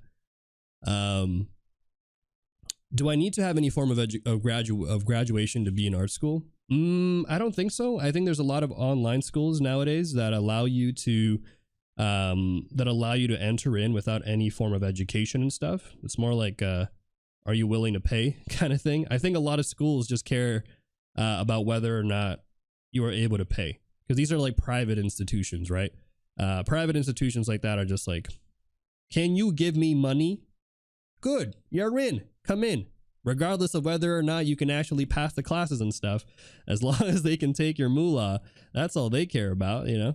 And that's not all schools, obviously. I think there are some schools that do care about trying to make sure you are passing and doing well, and that you're in the appropriate classes and level that, you know, you want to be in. But there are also some places that, you know, they're just there for the little cash grab. But let me see here. I like to draw, but I don't have that much time for my hobby anymore since work became more stressful. I never visited an art school and learned sketching, only pencil art, mostly anime. Hello, hey, welcome in.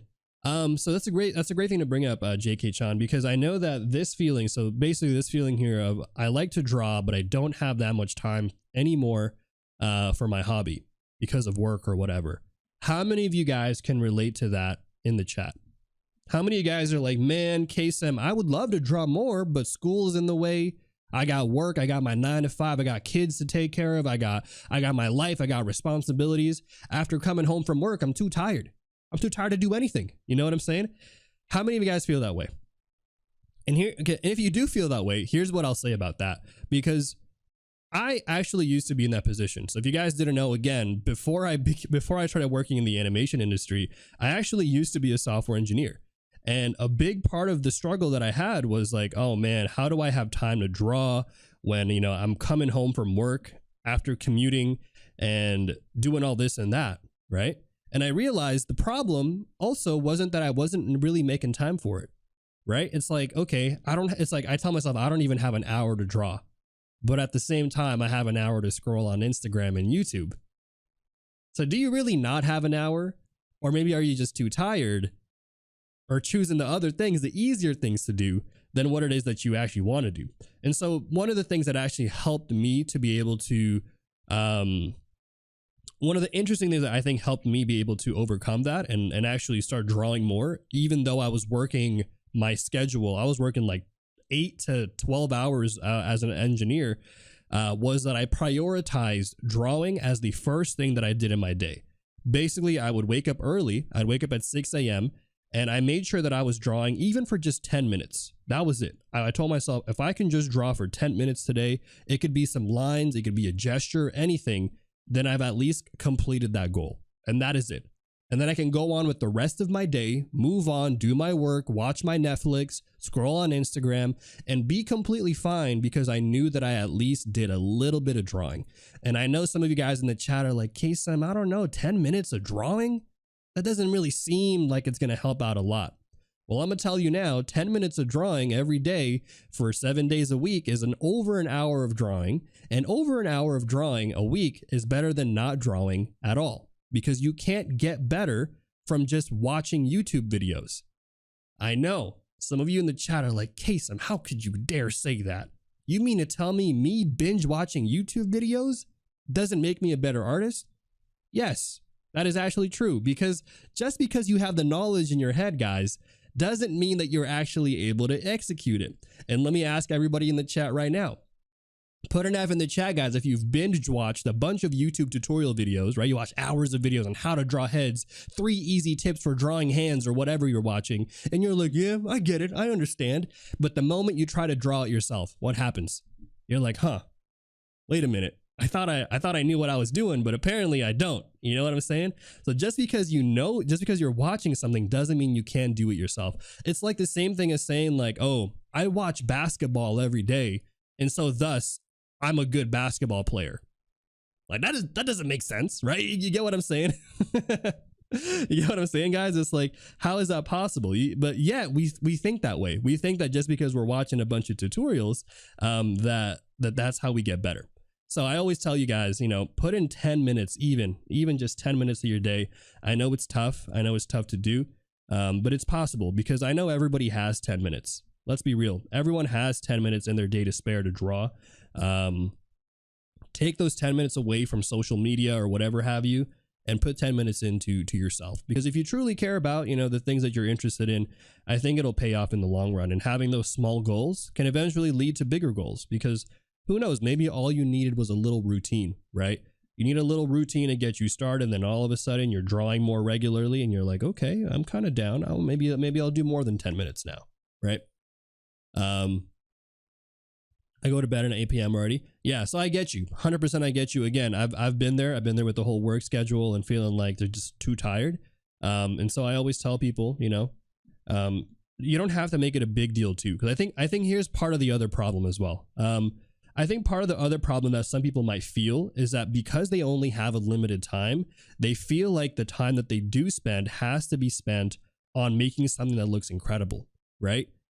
That's kind of part of the problem that I had, was like, okay, well, if I only have an hour to draw, I got to make sure I'm not wasting my time, right? And you start thinking, okay, well, then should I be studying anatomy? Should I be studying perspective? Should I be doing figure drawing? Should I be doing this and that? And all of a sudden, what ends up happening is you get stuck in analysis paralysis, meaning that you're thinking too much about what you should be doing and not doing anything at all, right? So again, I always tell people, just draw anything. Even if you're too tired to come up with something creative, that's okay. Just draw lines. Draw lines on a page, right? Just knowing that you had the satisfaction of at least doing that, I think is better than nothing at all. Because again, that's usually the first step, right? Because if you can start telling yourself, you know what? Hey, I'm drawing every day at least. Maybe one day you'll get excited. Maybe you'll at least know that there's a part of you that is dedicating time into doing art, and that when you come home from work or whatever have you, or when you wake up the next day, your mind knows, hey, I'm going to do 10 minutes. Maybe I'll try to do something creative today. Maybe I'll move away from the lines and gestures and boxes or whatever I'm drawing, right? But again, take what I say with a grain of salt, guys. This is just general advice here from somebody who also used to, you know, work a different job and studied something else and struggled for a long time with trying to do art for fun, right? And trying to do it on my busy schedule.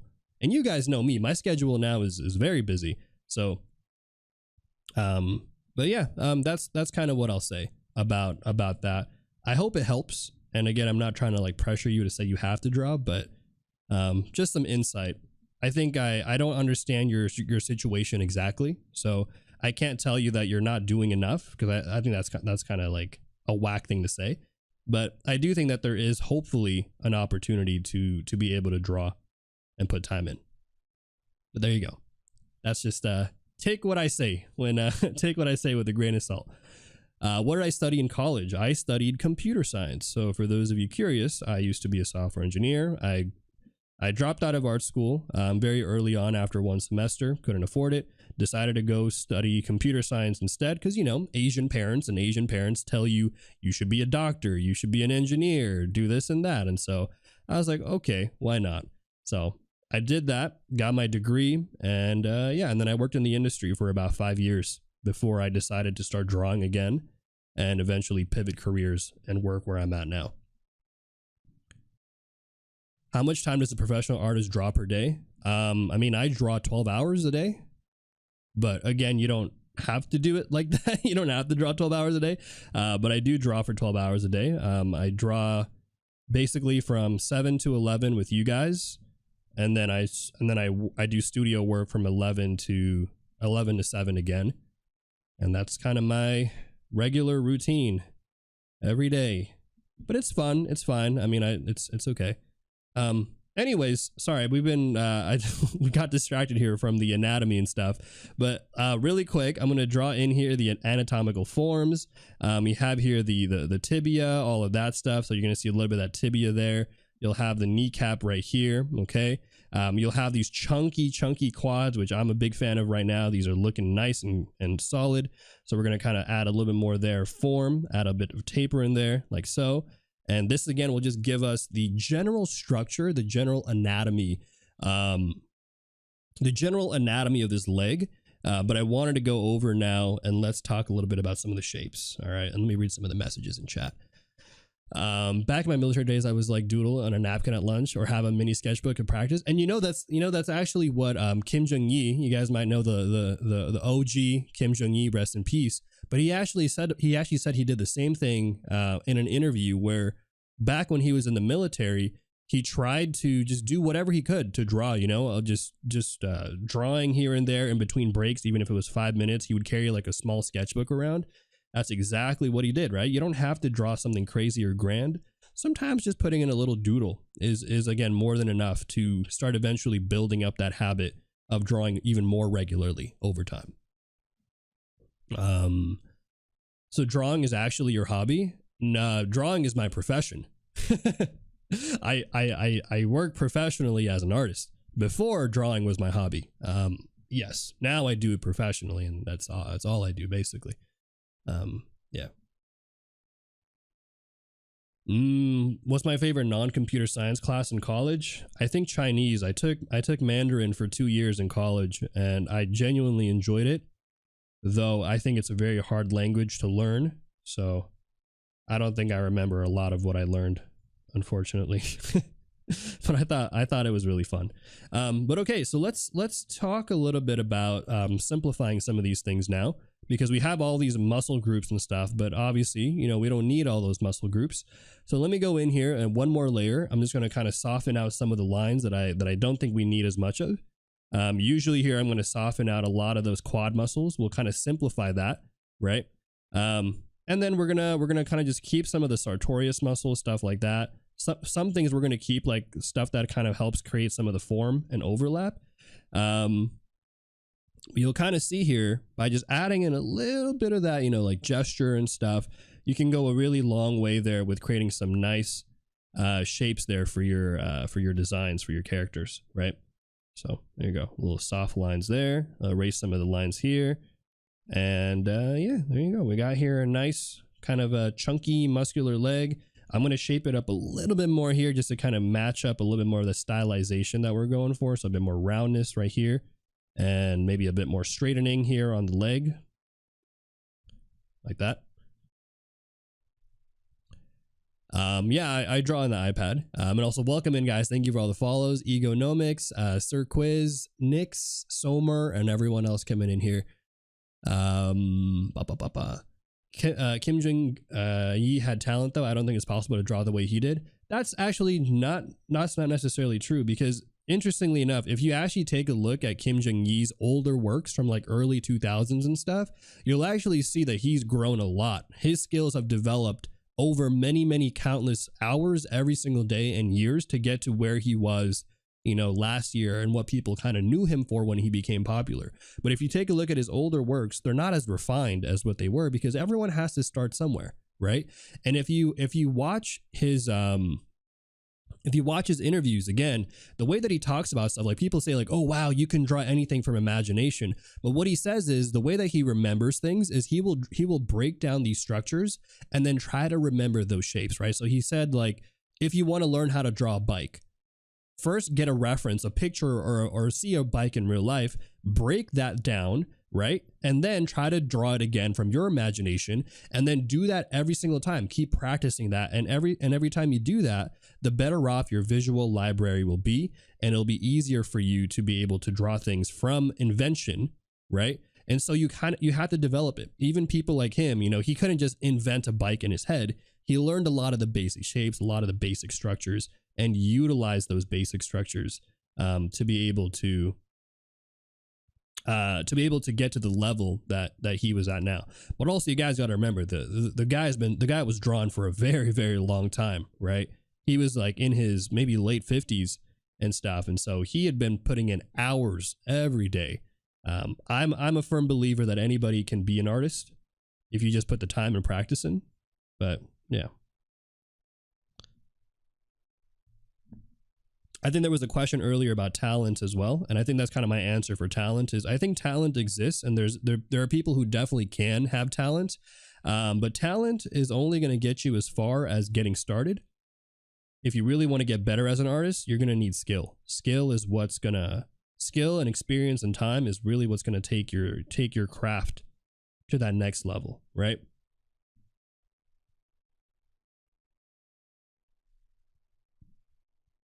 I know plenty of people who were talented artists back in high school who now are like, yeah, I don't really draw anymore. I used to draw, right? Maybe you guys might have said that at some point in yourself, right? Maybe put an F in the chat if you've ever been like, yeah, I used to draw a lot more when I was younger. I don't really draw as much now, but you know, I was pretty good back then. I drew a little bit here and there, right? I used to say that all the time. I'd be like, yeah, you know, I used to draw my Naruto characters, my Dragon Ball Z fan art. I used to draw. I was a little bit of an artist myself. Not anymore now. You know, I'm a little busier now, right? But if you don't ever practice those skills, guys, come on, they're not gonna go anywhere. But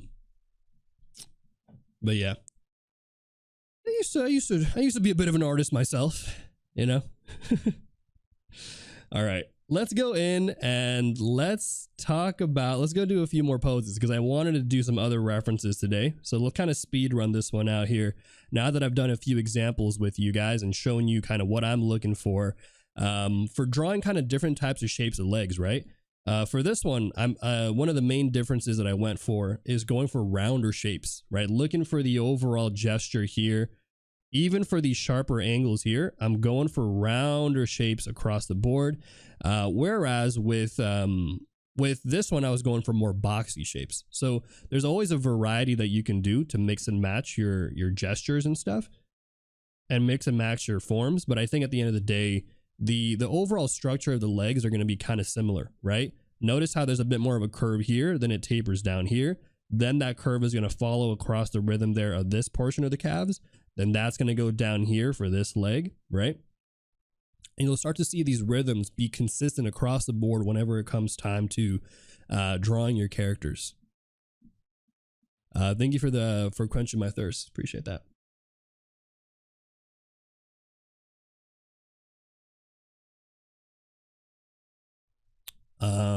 Nice.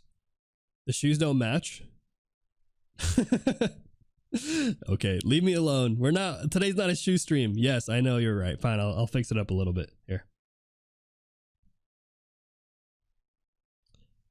Today's not a shoe stream, guys. I wanted to speed run the shoes, but I'll fix it up.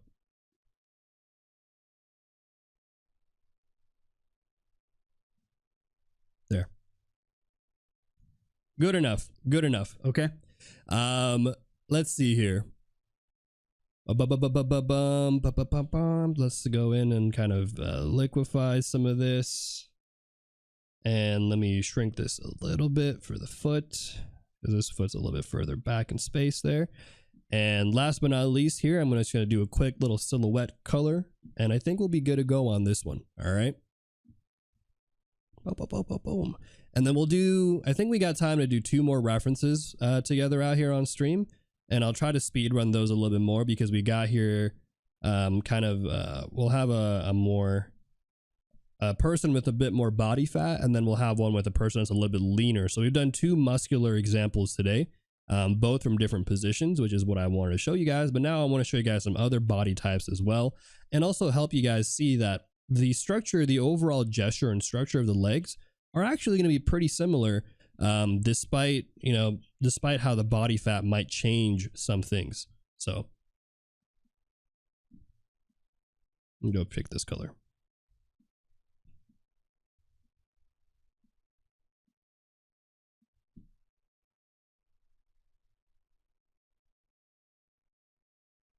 Okay, there you go.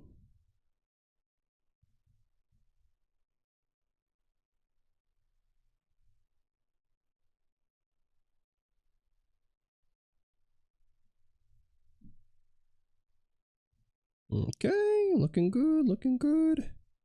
Just adding in a little bit of color there to make it look more interesting, you know? I gotta add something here.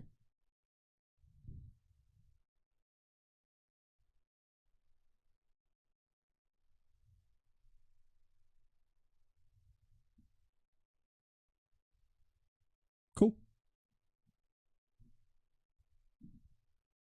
All right, guys. Let's go ahead now and let's start working on some other examples today. All right. And hey, welcome in everyone who's coming in here. Thank you for all the follows today. We got here Living Shadow, JK Chan, P Chan, Summer Zet, and everyone else here. Welcome into the Kaycem crew. Let's go knock out a few more examples today. Boom, boom, boom, boom, boom, boom, boom. Group that one up. Move that over here to the side. And let's do this reference. Nice. All right, so we're gonna see a little bit more about volume here. Oh, wow. Thank you so much for the follows. So many more follows today. What the heck? Sheesh.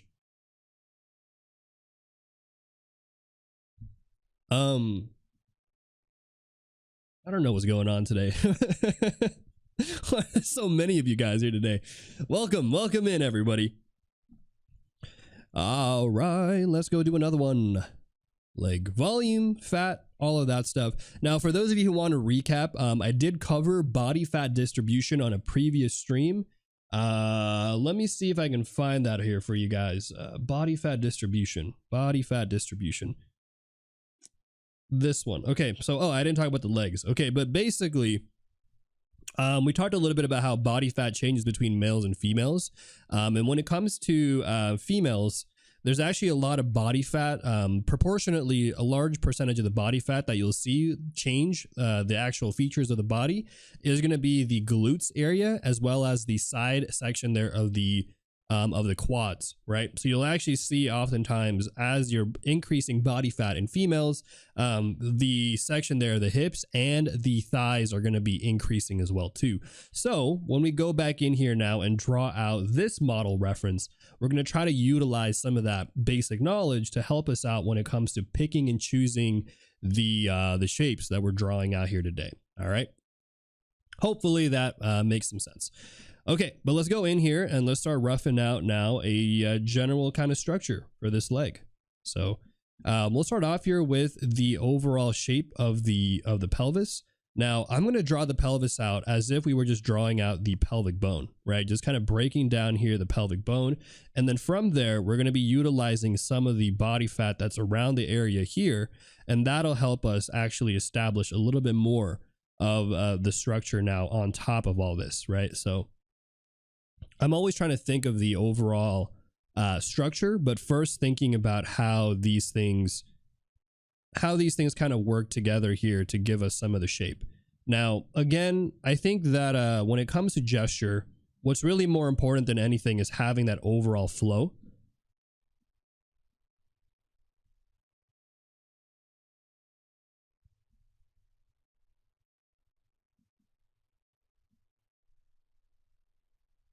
Oh, thanks for letting me know. I'll take a look at that, Flying TARDIS. Sometimes Discord is just bugging. Like Discord really just, I don't know, is wonky, but I'll take a look and see if we can maybe solve that problem. Thanks for letting me know. But yeah, let's go in here and we're going to kind of find here that flow, right? Find the flow of the knee here like that. And you'll notice that just kind of like with the other reference that we had, we're going to be using a lot of these curved shapes here. But you'll also see now that some of the straight lines that we had on the previous example and even the other one here, those are going to be a little bit more softened out, right? They're going to kind of gradually soften out instead. opting for more kind of curvature and form. Now, that doesn't mean that everything has to be, you know, curved and stuff, right? If you take a look here, notice how I'm still using some asymmetry and some subtle kind of gradual curves there, right, to kind of push out some of the form. Same thing right here. I'm still utilizing that knowledge of asymmetry of the legs to give us a little bit more gesture.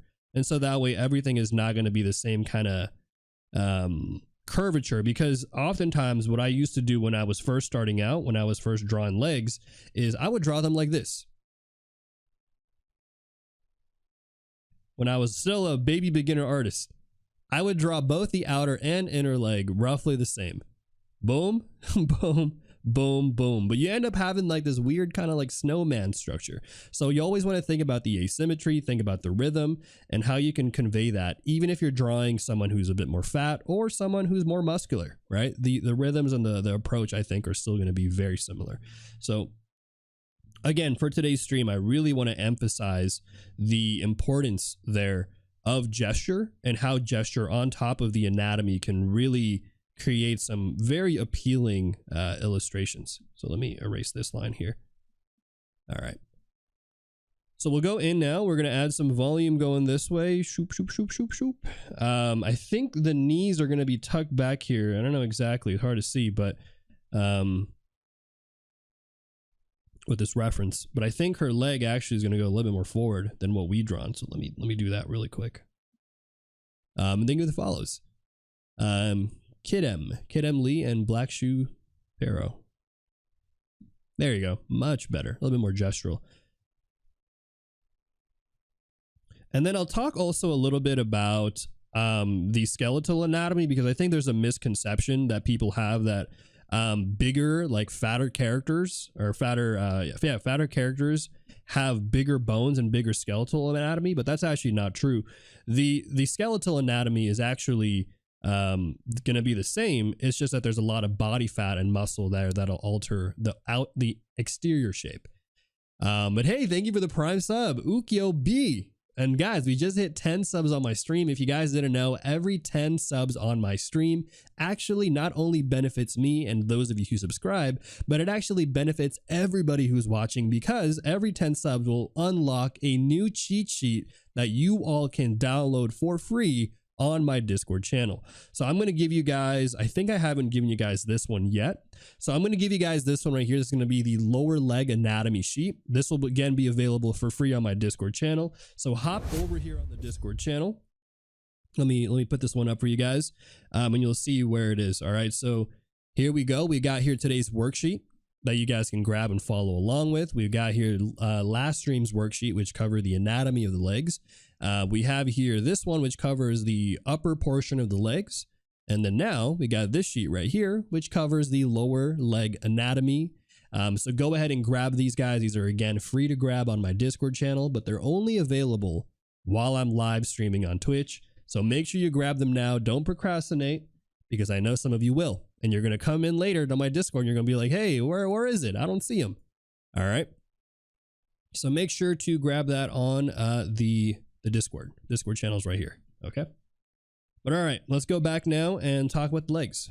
Which muscles do you tend to highlight on a heavier person? I would say the thing to highlight is going to be the interior. So I'll show you the interior quad muscle right here, and also the exterior quad muscle right here. So for bigger people, you're not going to see the sartorius muscle, because there's going to be a lot of body fat there that's going to cover a lot of that. So instead, what we're going to be seeing is going to be how the that quad muscle right here is actually going to be wrapping around and sitting on top of the form there of the leg. And that's kind of a nice one to pay attention to for sure. And thank you everybody for the follows today. Welcome in, guys. That's one thing I don't do when it comes to your free resources. I grab them when they appear. Nice. That's good. Good. All right, but let's go in now. Now that I've kind of drawn out some of the general shape, let's kind of, I'm going to get rid of some of the lines here, and let's start actually working on piecing this one together. Okay. So here, let's, I'm just going to draw this one out. Normally it'll be break down the shapes and the forms, but I think we've done a few of that already today. So I want to instead just go over the I just want to go over the structure with you guys today. All right. So, or just go over the gesture and stuff with you guys today.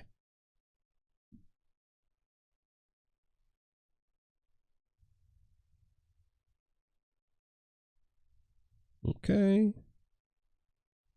Boom, boom, boom. Let's do that. A little bit of body fat right there to kind of showcase that.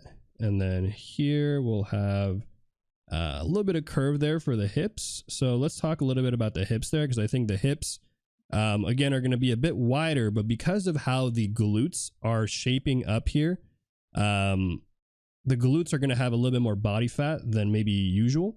You're going to be seeing some kind of roundness there for the hips that'll help kind of create some of that shape there.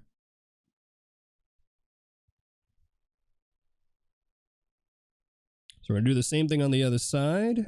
Whoop, whoop, whoop. Round that out there. And I think that's kind of good for the overall shape. Now we'll talk a little bit about some of the proportions and stuff underneath as well. Okay.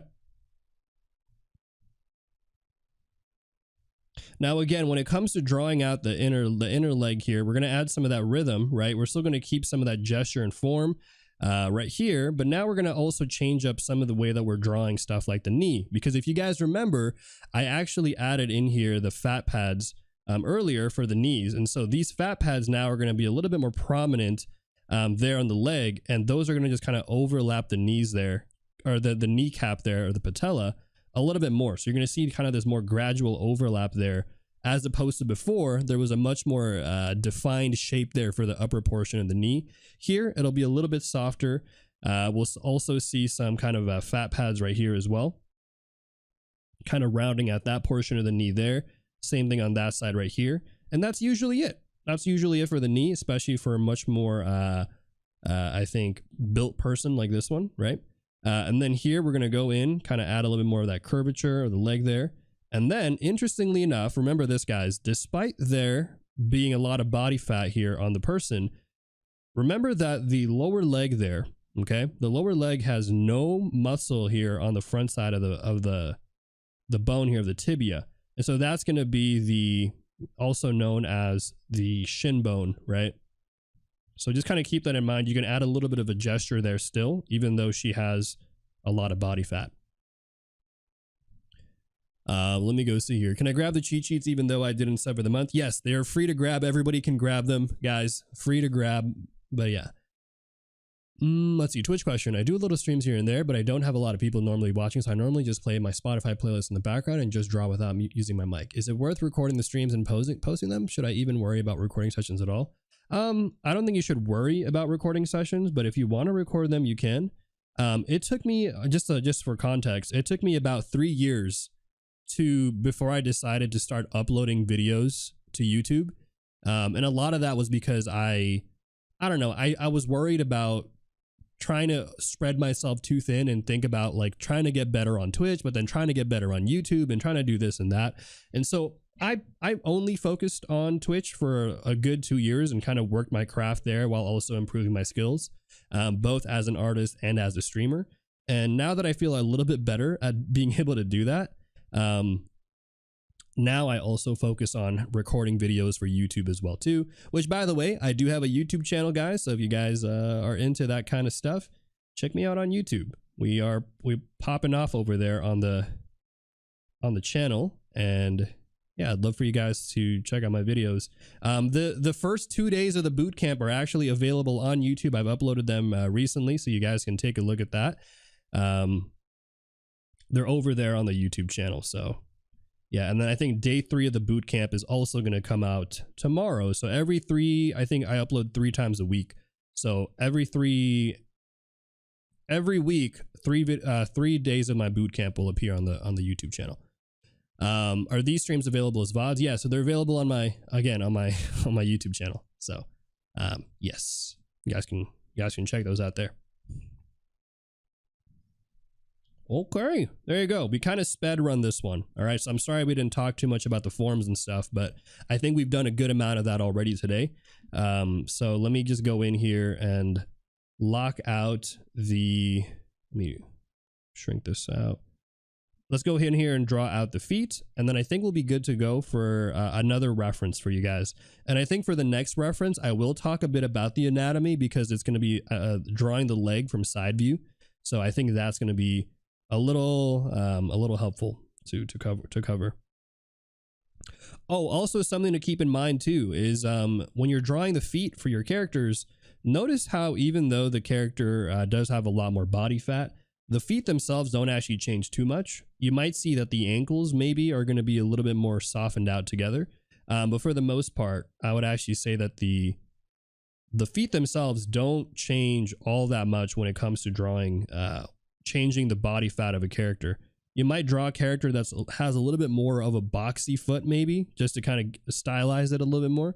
But from a realistic perspective, you're not going to see changes. I'm just going to simplify it out. We're not going to draw the feet too much today. We'll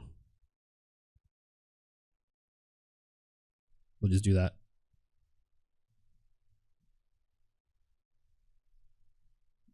Okay, and we'll draw the other leg here.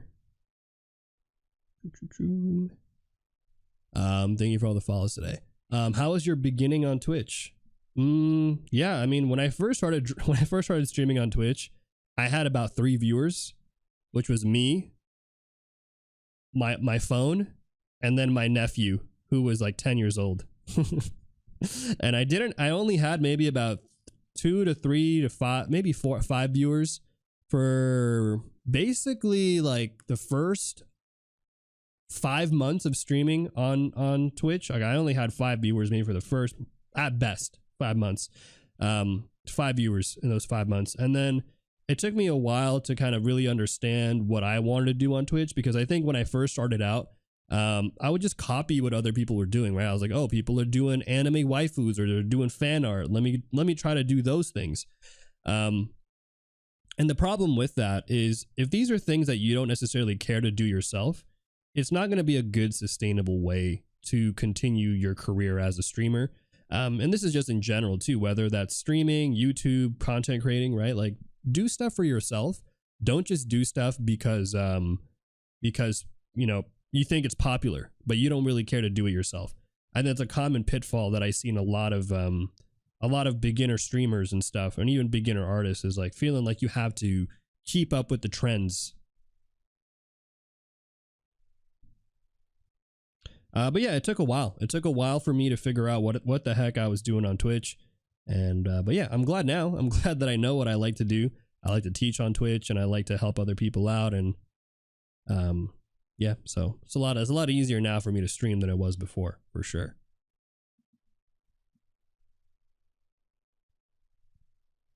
All right, but there you go. Legs. Woo! I kind of gave her more volume than what she had, but that's okay. I drew duck with ears.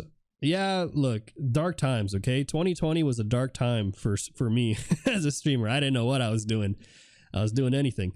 But all right, let's go ahead and color this one out really quick. And I think we've got one more, okay? We'll do one more leg example, and that one will be a little bit more in-depth because it's going to be, again, from a different perspective. But let me know again, guys, if this is helpful in the chat. Thank you for the resub, by the way, Lingbo.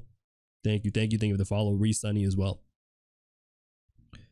But yeah, it's been a long journey on Twitch. I mean, I personally feel like I've come a long way in my last 3 years of streaming, which, by the way, guys, this Saturday, so my next stream in 2 days, according to my timer there, will actually be my 3-year anniversary, 3-year stream anniversary, and also my birthday stream, which will be happening this Saturday. And it'll be a 12+ hour long stream, guys. So I would love for you guys to be there. It'll be a celebration for the community. I have a lot of events planned and all that stuff. So I would love for you guys to tune in for that. But yeah, that's a little bit about that. But I would say I've come a long way for sure from 3 years. Legs. I missed an arm, sadly, and torso. Damn, you also missed hands. You also missed the hands. You missed a lot, but that's okay. That's what the YouTube VODs are for. I'm not a March 11 baby, unfortunately. I'm a March 13 baby, but I'm streaming it on March 11 because I think it's easier to stream a 12-hour stream on a weekend than it is to stream it on a weekday when I have work and stuff, you know? So I am March 13. I know some of you March 11 babies are disappointed now. I'm sorry. I've betrayed you. My birthday is on my actual birthday is on March 13, but I'm streaming my birthday celebration on March 11 and also my stream anniversary. And hey, how's it going? Aritsu, welcome in. Arrow has its own and stuff. What the heck? Not used, but yes. Let's see here. Boop, boop, boop. Let's go in, color this one out. All right. But yeah, let me know in the chat right now, guys. Helpful, not helpful? How was today's stream so far? We've covered so many legs today. It's insane. I'd love to know if this has been good for you guys to see at least me doing different types of legs, because I think we've done a lot of muscular legs, but I want to show you guys really how even if you're drawing different types of legs, you know, you can still utilize a lot of the technique that I'm telling you guys out here, right? A lot of the same gesture, a lot of the same flow. And honestly, I think it's great actually to do different body types, because I feel like there's not a lot of that going on the internet, not even just Twitch. But if you take a look at like Instagram, if you take a look at YouTube, if you take a look at Twitch, I feel like there's not a lot of people who draw different body types, because I get it. It's not popular in mainstream. People are looking for the model figure, you know, buff young man looking for anime waifus and stuff like that. But I'm sure there are some of you here who, you know, don't just draw husbandos and waifus. Maybe you want to draw something else, right? You want to diversify your design. So that's hopefully what I'm trying to do here as well, is give you guys that option to draw different types of things if you want to. You know, you don't have to, but all right, let's go do one more. We're going to do this leg one. We're going to do this leg one right here, and I'm going to just put away. Let me just erase some of this, because I don't think we need this one as much.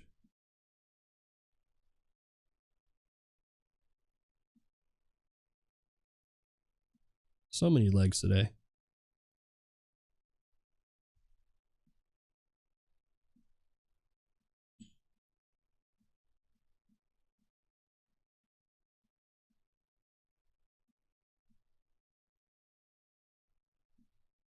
Okay, here we go. All right, guys. We're here on the final leg, the final stretch. the final leg stretch. All right, we're gonna knock this one out. We're gonna feel good. We're gonna clap and be like, let's go. All right. Also, Ash, hey, how's it going, Ash? Welcome back in. Glad to have you on here. Let me give you a shout out. I actually met Ash yesterday at a little Twitch hangout thing. Shout out, Ash. Super cool. Thank you for the sub. Also, suspicious. Appreciate that. Thank you. Always appreciate the support out here. A lot of people only draw big muscular men. I only noticed it in a manga. Yeah, it's true. It's true. We're gonna do another body type today. Okay, we're gonna do this one here. What are the red arrows? Oh, right. The red arrows are gesture. Let me put a little label there. My bad. Sorry. I'm gonna call these gesture lines. Okay. Looking for the flow and the rhythm, the shapes, the curves. All right, guys. Okay, but let's get into it, guys. The final leg. Let's knock this one out the park here. Let's do a quick stretch. Good to do a quick stretch. Put an F in the chat if you're watching me right now with bad posture. I know you guys are artists. I know some of you guys are watching me looking like a shrimp right now. Put an F in the chat. Don't even cap with me right now. I need to do a stretch real quick too. Damn. All right. Okay, I think I got a good stretch in. I know this is the shrimp community out here. Thank you for the follow, Marcos. All right, but let's get into it, guys. I'm gonna go knock out some of the basic gesture again, but then from here, after all of this, we're gonna go and we're going to go in and actually just jump right into the anatomy. Okay. I know some of you guys are like, whoa, whoa, whoa, Kaycem, what about the basic shapes? I know. Okay. We'll do it another time. We'll do it. We've done plenty of basic shapes out here. I want to get into some of the anatomy here, since we haven't covered drawing anatomy from side view in a while, or I don't think we've done it at all today, to be honest. And especially for a skinny character like this, where some of the muscles are not apparent or as apparent, right?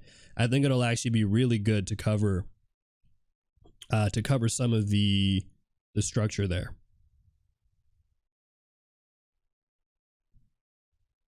All right, so let me focus. Give me like a quick minute to focus here on drawing out the legs, and then we'll knock out the gesture and stuff, or the anatomy. All right, and hey, yeah, if you guys are interested in my boot camp, by the way, if you guys are interested in my boot camp, the boot camp is completely free to join. All that I ask is you guys follow me out here on Twitch and join my Discord channel to grab the worksheets and resources that I upload every single time that I'm live here on Twitch. All right. There you go. But it's free to join. I'm trying to make a big part of what I do out here on Twitch is trying to make art education as accessible as I possibly can, because I know that it can be frustrating to want to learn, want to get better, but maybe you can't afford those art resources, or you can't afford going to art school, because I couldn't growing up, dude. I grew up pretty poor. And it was super frustrating because I wanted to stay in school. I wanted to learn these things. And, you know, it's like, okay, do I want to chase my passion, or do I want to be in debt? You know, it's like, kind of tough there. Do I want to keep paying college bills?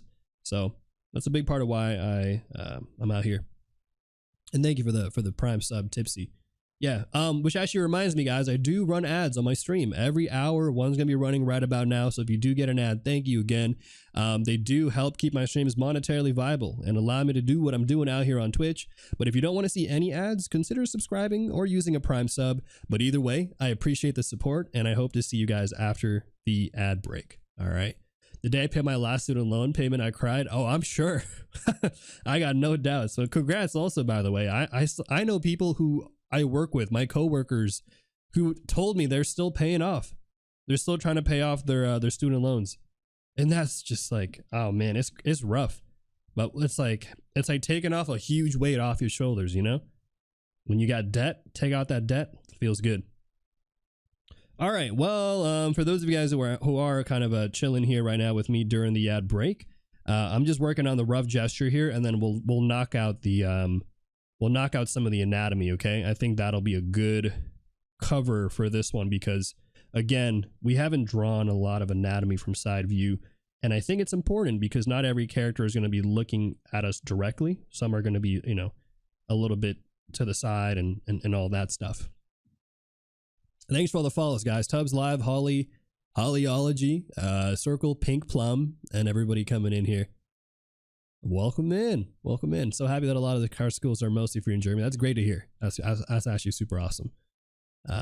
Also, Julie. Hey, how's it going, Julie? I feel like I met you also. So many people I'm meeting here. How's it going? Let me give you a shout out as well. Sheesh. Alrighty. Okay, well, let's go ahead and let's talk some anatomy, guys. Buckle in your seatbelts. It's an anatomy kind of day. And I'd love to know, for those of you guys who are here right now, put an F in the chat if you struggled with drawing legs. If you've ever struggled with drawing legs, put an F in the chat right now. Let's go ahead and see how many of you guys here are like, Kaycem, I can draw the head, easy. I could draw the body, all right. But the moment I put legs on, oh no, I can't. What the heck's going on here? Legs look like they're floating. I can't put them in perspective. I can't put them in my scenes. They just look too funky, right? That's the case. Don't worry. Today, if I haven't done so yet, if I haven't done it already, I'm going to try to make legs a little bit easier for everybody, okay? Make it easier how to draw how to draw those legs. But okay, let's get into some of the anatomy now. All right, so I'm going to lower the opacity here and let's jump right into the anatomy with the first thing that I'm actually going to cover for you guys is going to be the glutes. Now I'm going to go a little bit more in depth here, so just bear with me on this one, guys. I know it's some of you might be like, Kaycem, my brain is fried, man, this is too much. So I'm gonna take it nice and easy. All right, we're gonna keep it chill, but I am gonna go over it for everybody out here today. Okay. So first things first here, we got the glute muscles, right? So you got here the gluteus medius like so, and we got here the gluteus maximus as well. Now keep in mind here, she is a lean model, but that doesn't mean that she doesn't have muscles. All right, don't get confused. Muscle exists in everybody. We all got muscles. When you think of a muscular character, it's not that they have more muscles than anybody else. It's just that their muscle volume and their muscle density is more defined. All right, but here we're going to lay out some of these muscles here, and that's going to be the hip muscles basically. We've got here a combination of the gluteus medius, gluteus maximus, and last but not least here, we got here the TFL, which is known as the tensor fascia latae, right? So we got here all of these muscles. And the reason why we're talking about this is to show you guys that even with a skinnier model like this, it doesn't mean that they don't have any muscle. All right, they got muscle. It's just not the main chunk of their body here. And thank you for the follows too, Popinski and my Aria and Bleefador. There were so many peeps, so it has. Oh yeah, there's so many people going on there. Question, yeah, what's the question here? I'm doing a figure study right now. Okay, why is it that even if I'm improving at a quick rate, I'm never satisfied? Well, I always feel this way. No, not necessarily. I think that is that can definitely shift. So I think if you're unsatisfied with your growth as an artist, usually it comes at the fact that oftentimes we try to set our expectations through things that are either out of our control or things that might be unrealistic. So what do I mean by out of our control? Sometimes we look on Instagram, let's say, and put an F in the chat if this has ever happened to you, right? You go on Instagram and you see some incredible art and you're like, wow, this is great. Let me click on their account real quick. You click on their account and it's like 14-year-old high school artist. I love to draw. And you're just like, huh? Wait a minute. Why? Huh? What's going on here? Why is this kid 14 and this good? And here I am. I was never this good at 14, right? Put an F in the chat if you've ever done that. Or sometimes you see an art and you're kind of like, dude, how did the person even do that? There's no way I can get there, right? So even though you yourself are growing and improving on a regular basis and stuff, you're comparing yourself to other people. And so thus you'll never be truly satisfied because your growth is a metric that is defined by someone else. So if you really want to feel happy and satisfied with your own progress and stuff, I really do think you need to start focusing on yourself. And also, you know, being able to recognize that your growth is non-linear in general. In life, most things are non-linear, but especially with art. Art is a very long-term journey. It's a long-term endeavor, right? And also everyone moves and improves at a different rate and improves at different things, right? So somebody who might be good at drawing characters might not be good at drawing backgrounds at all. You got to kind of keep that in mind. But the other thing that I want to call out was the thing about unrealistic expectations. And by that, I mean, you know, back when I used to do my New Year's resolutions and stuff, I would always tell myself stuff like, okay, this year I want to get more fit, which is kind of a weird, ambiguous goal because it doesn't really tell you what the heck the end goal is there, right? Or like, I just want to get more muscle. I want to go to the gym every day, which is another tough thing there because it's unrealistic. And so I think trying to set realistic goals for yourself and being able to say stuff like, okay, this month I want to learn some anatomy.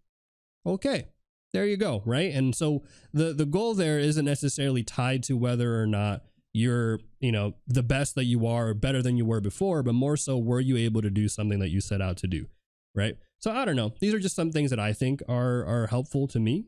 Take what I say with a grain of salt, but hopefully they help you out as well. Let's go in here now and let's talk a bit about the legs. So as we get into the the legs here, you're going to notice that we're going to see the hamstring muscles here. You're going to see kind of the TFL there. And you're going to see here the knees as well. And this is going to be that kneecap that we talked about a few times.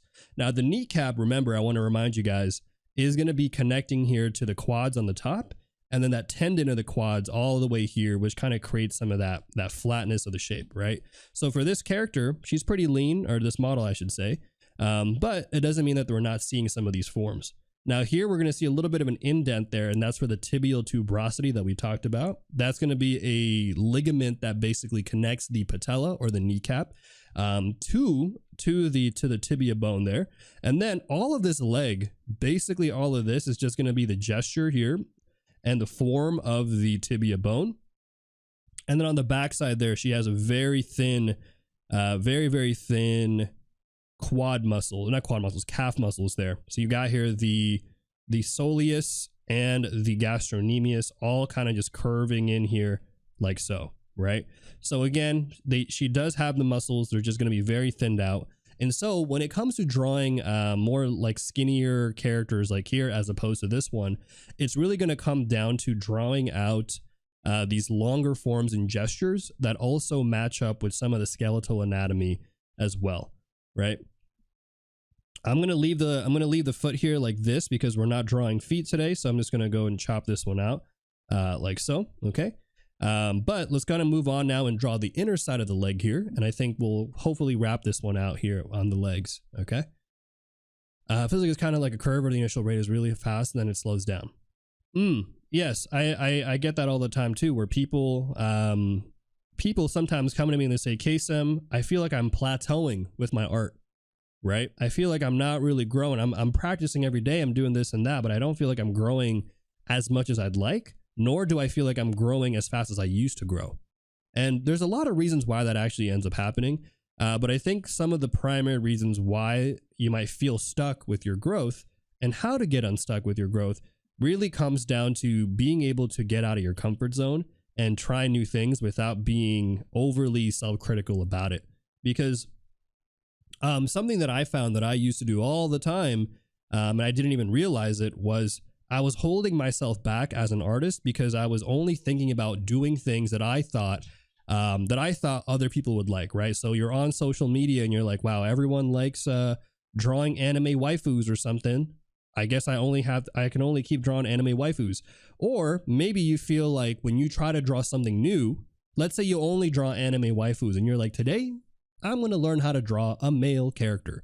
And so you go grab your sketchbook or your whatever, and you try to draw a male character. And within 5 minutes of drawing that male character, it doesn't look nearly as good as how you can draw females.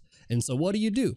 You stop. You're like, maybe another day. I'm gonna go back to drawing what I know how to do, right? And so you go in here, and then you every time this happens, you try to give yourself an opportunity to grow, but then you're kind of like expecting it to be the best thing ever or as good as what you know how to currently draw.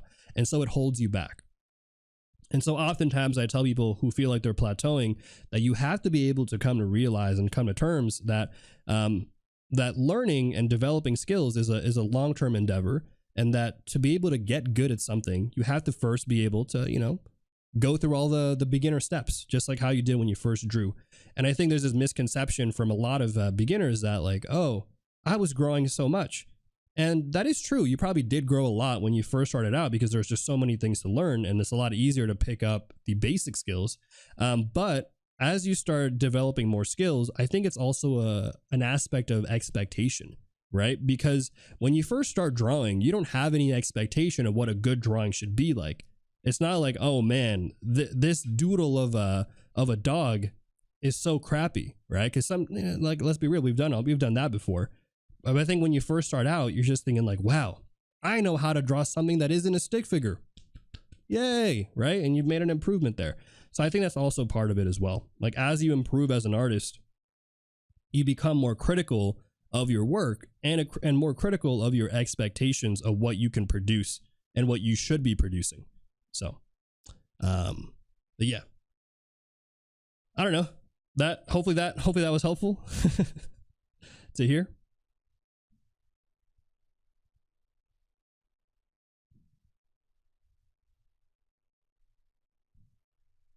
And right now I'm just drawing the inner side here of the leg. We're going to have here the soleus muscle as well as the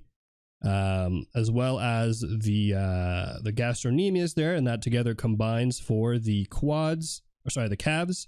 And then this again wraps around here towards the leg, like so. I always forget if it's in front or behind the ankle, but I think it's let me see. I think it's in front of the ankle. Double check that real quick. Those expectations can be really positive too. Yes, that's true as well. I'm not saying expectations are always bad. I think there are definitely good ways to turn expectation into a positive driving force, right? And if anything, that's hopefully what we should be striving for when it comes to setting expectations for ourselves, right?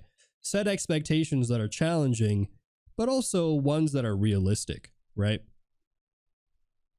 But all right, so there you go. We've got here all of these juicy muscle groups and stuff here.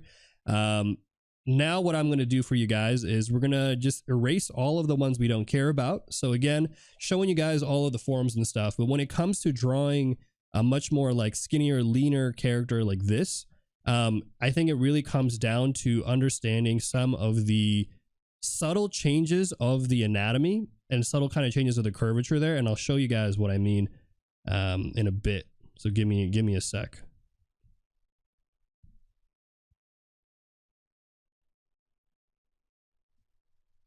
I'm gonna keep all of that. I'm gonna keep all of those lines there.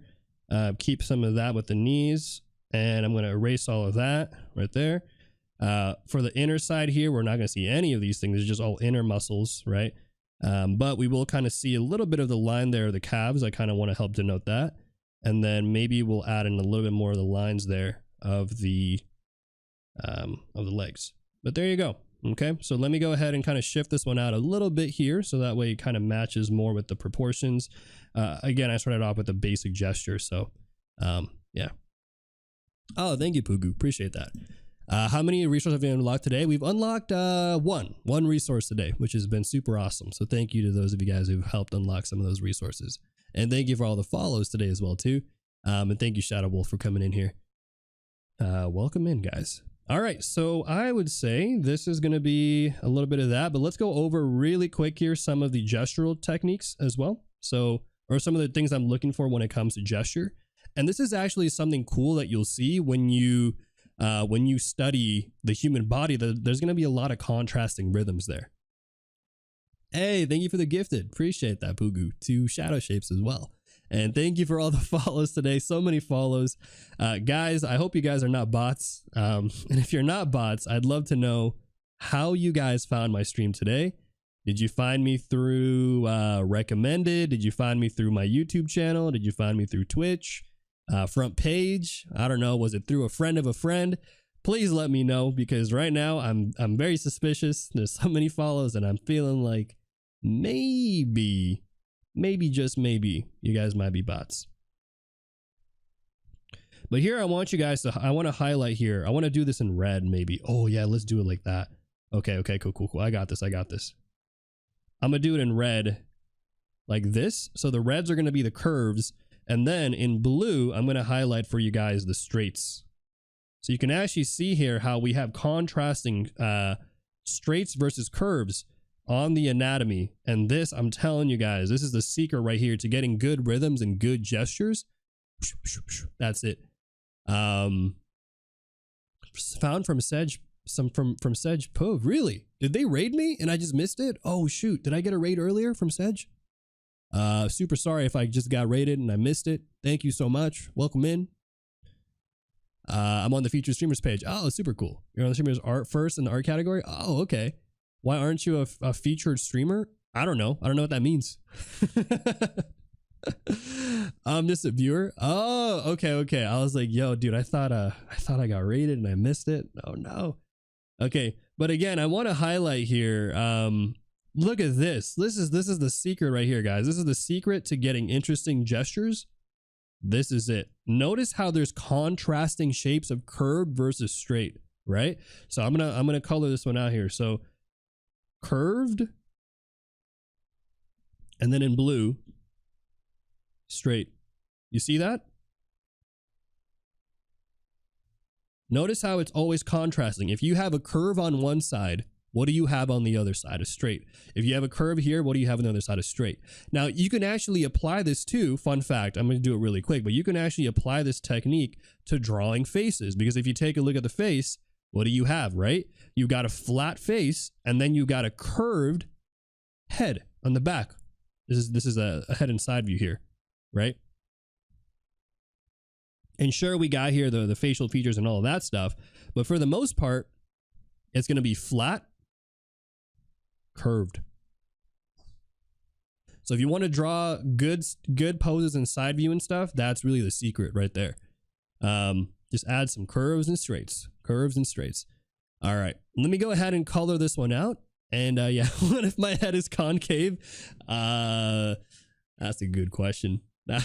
I don't know. Look, hey man, if you got a concave head, that means that the other front part there has got to be convex, right? You know what I'm saying? It's like always a contrast. But yeah, I don't know. That seems like a tough problem. Seems like a you problem, like a skill problem.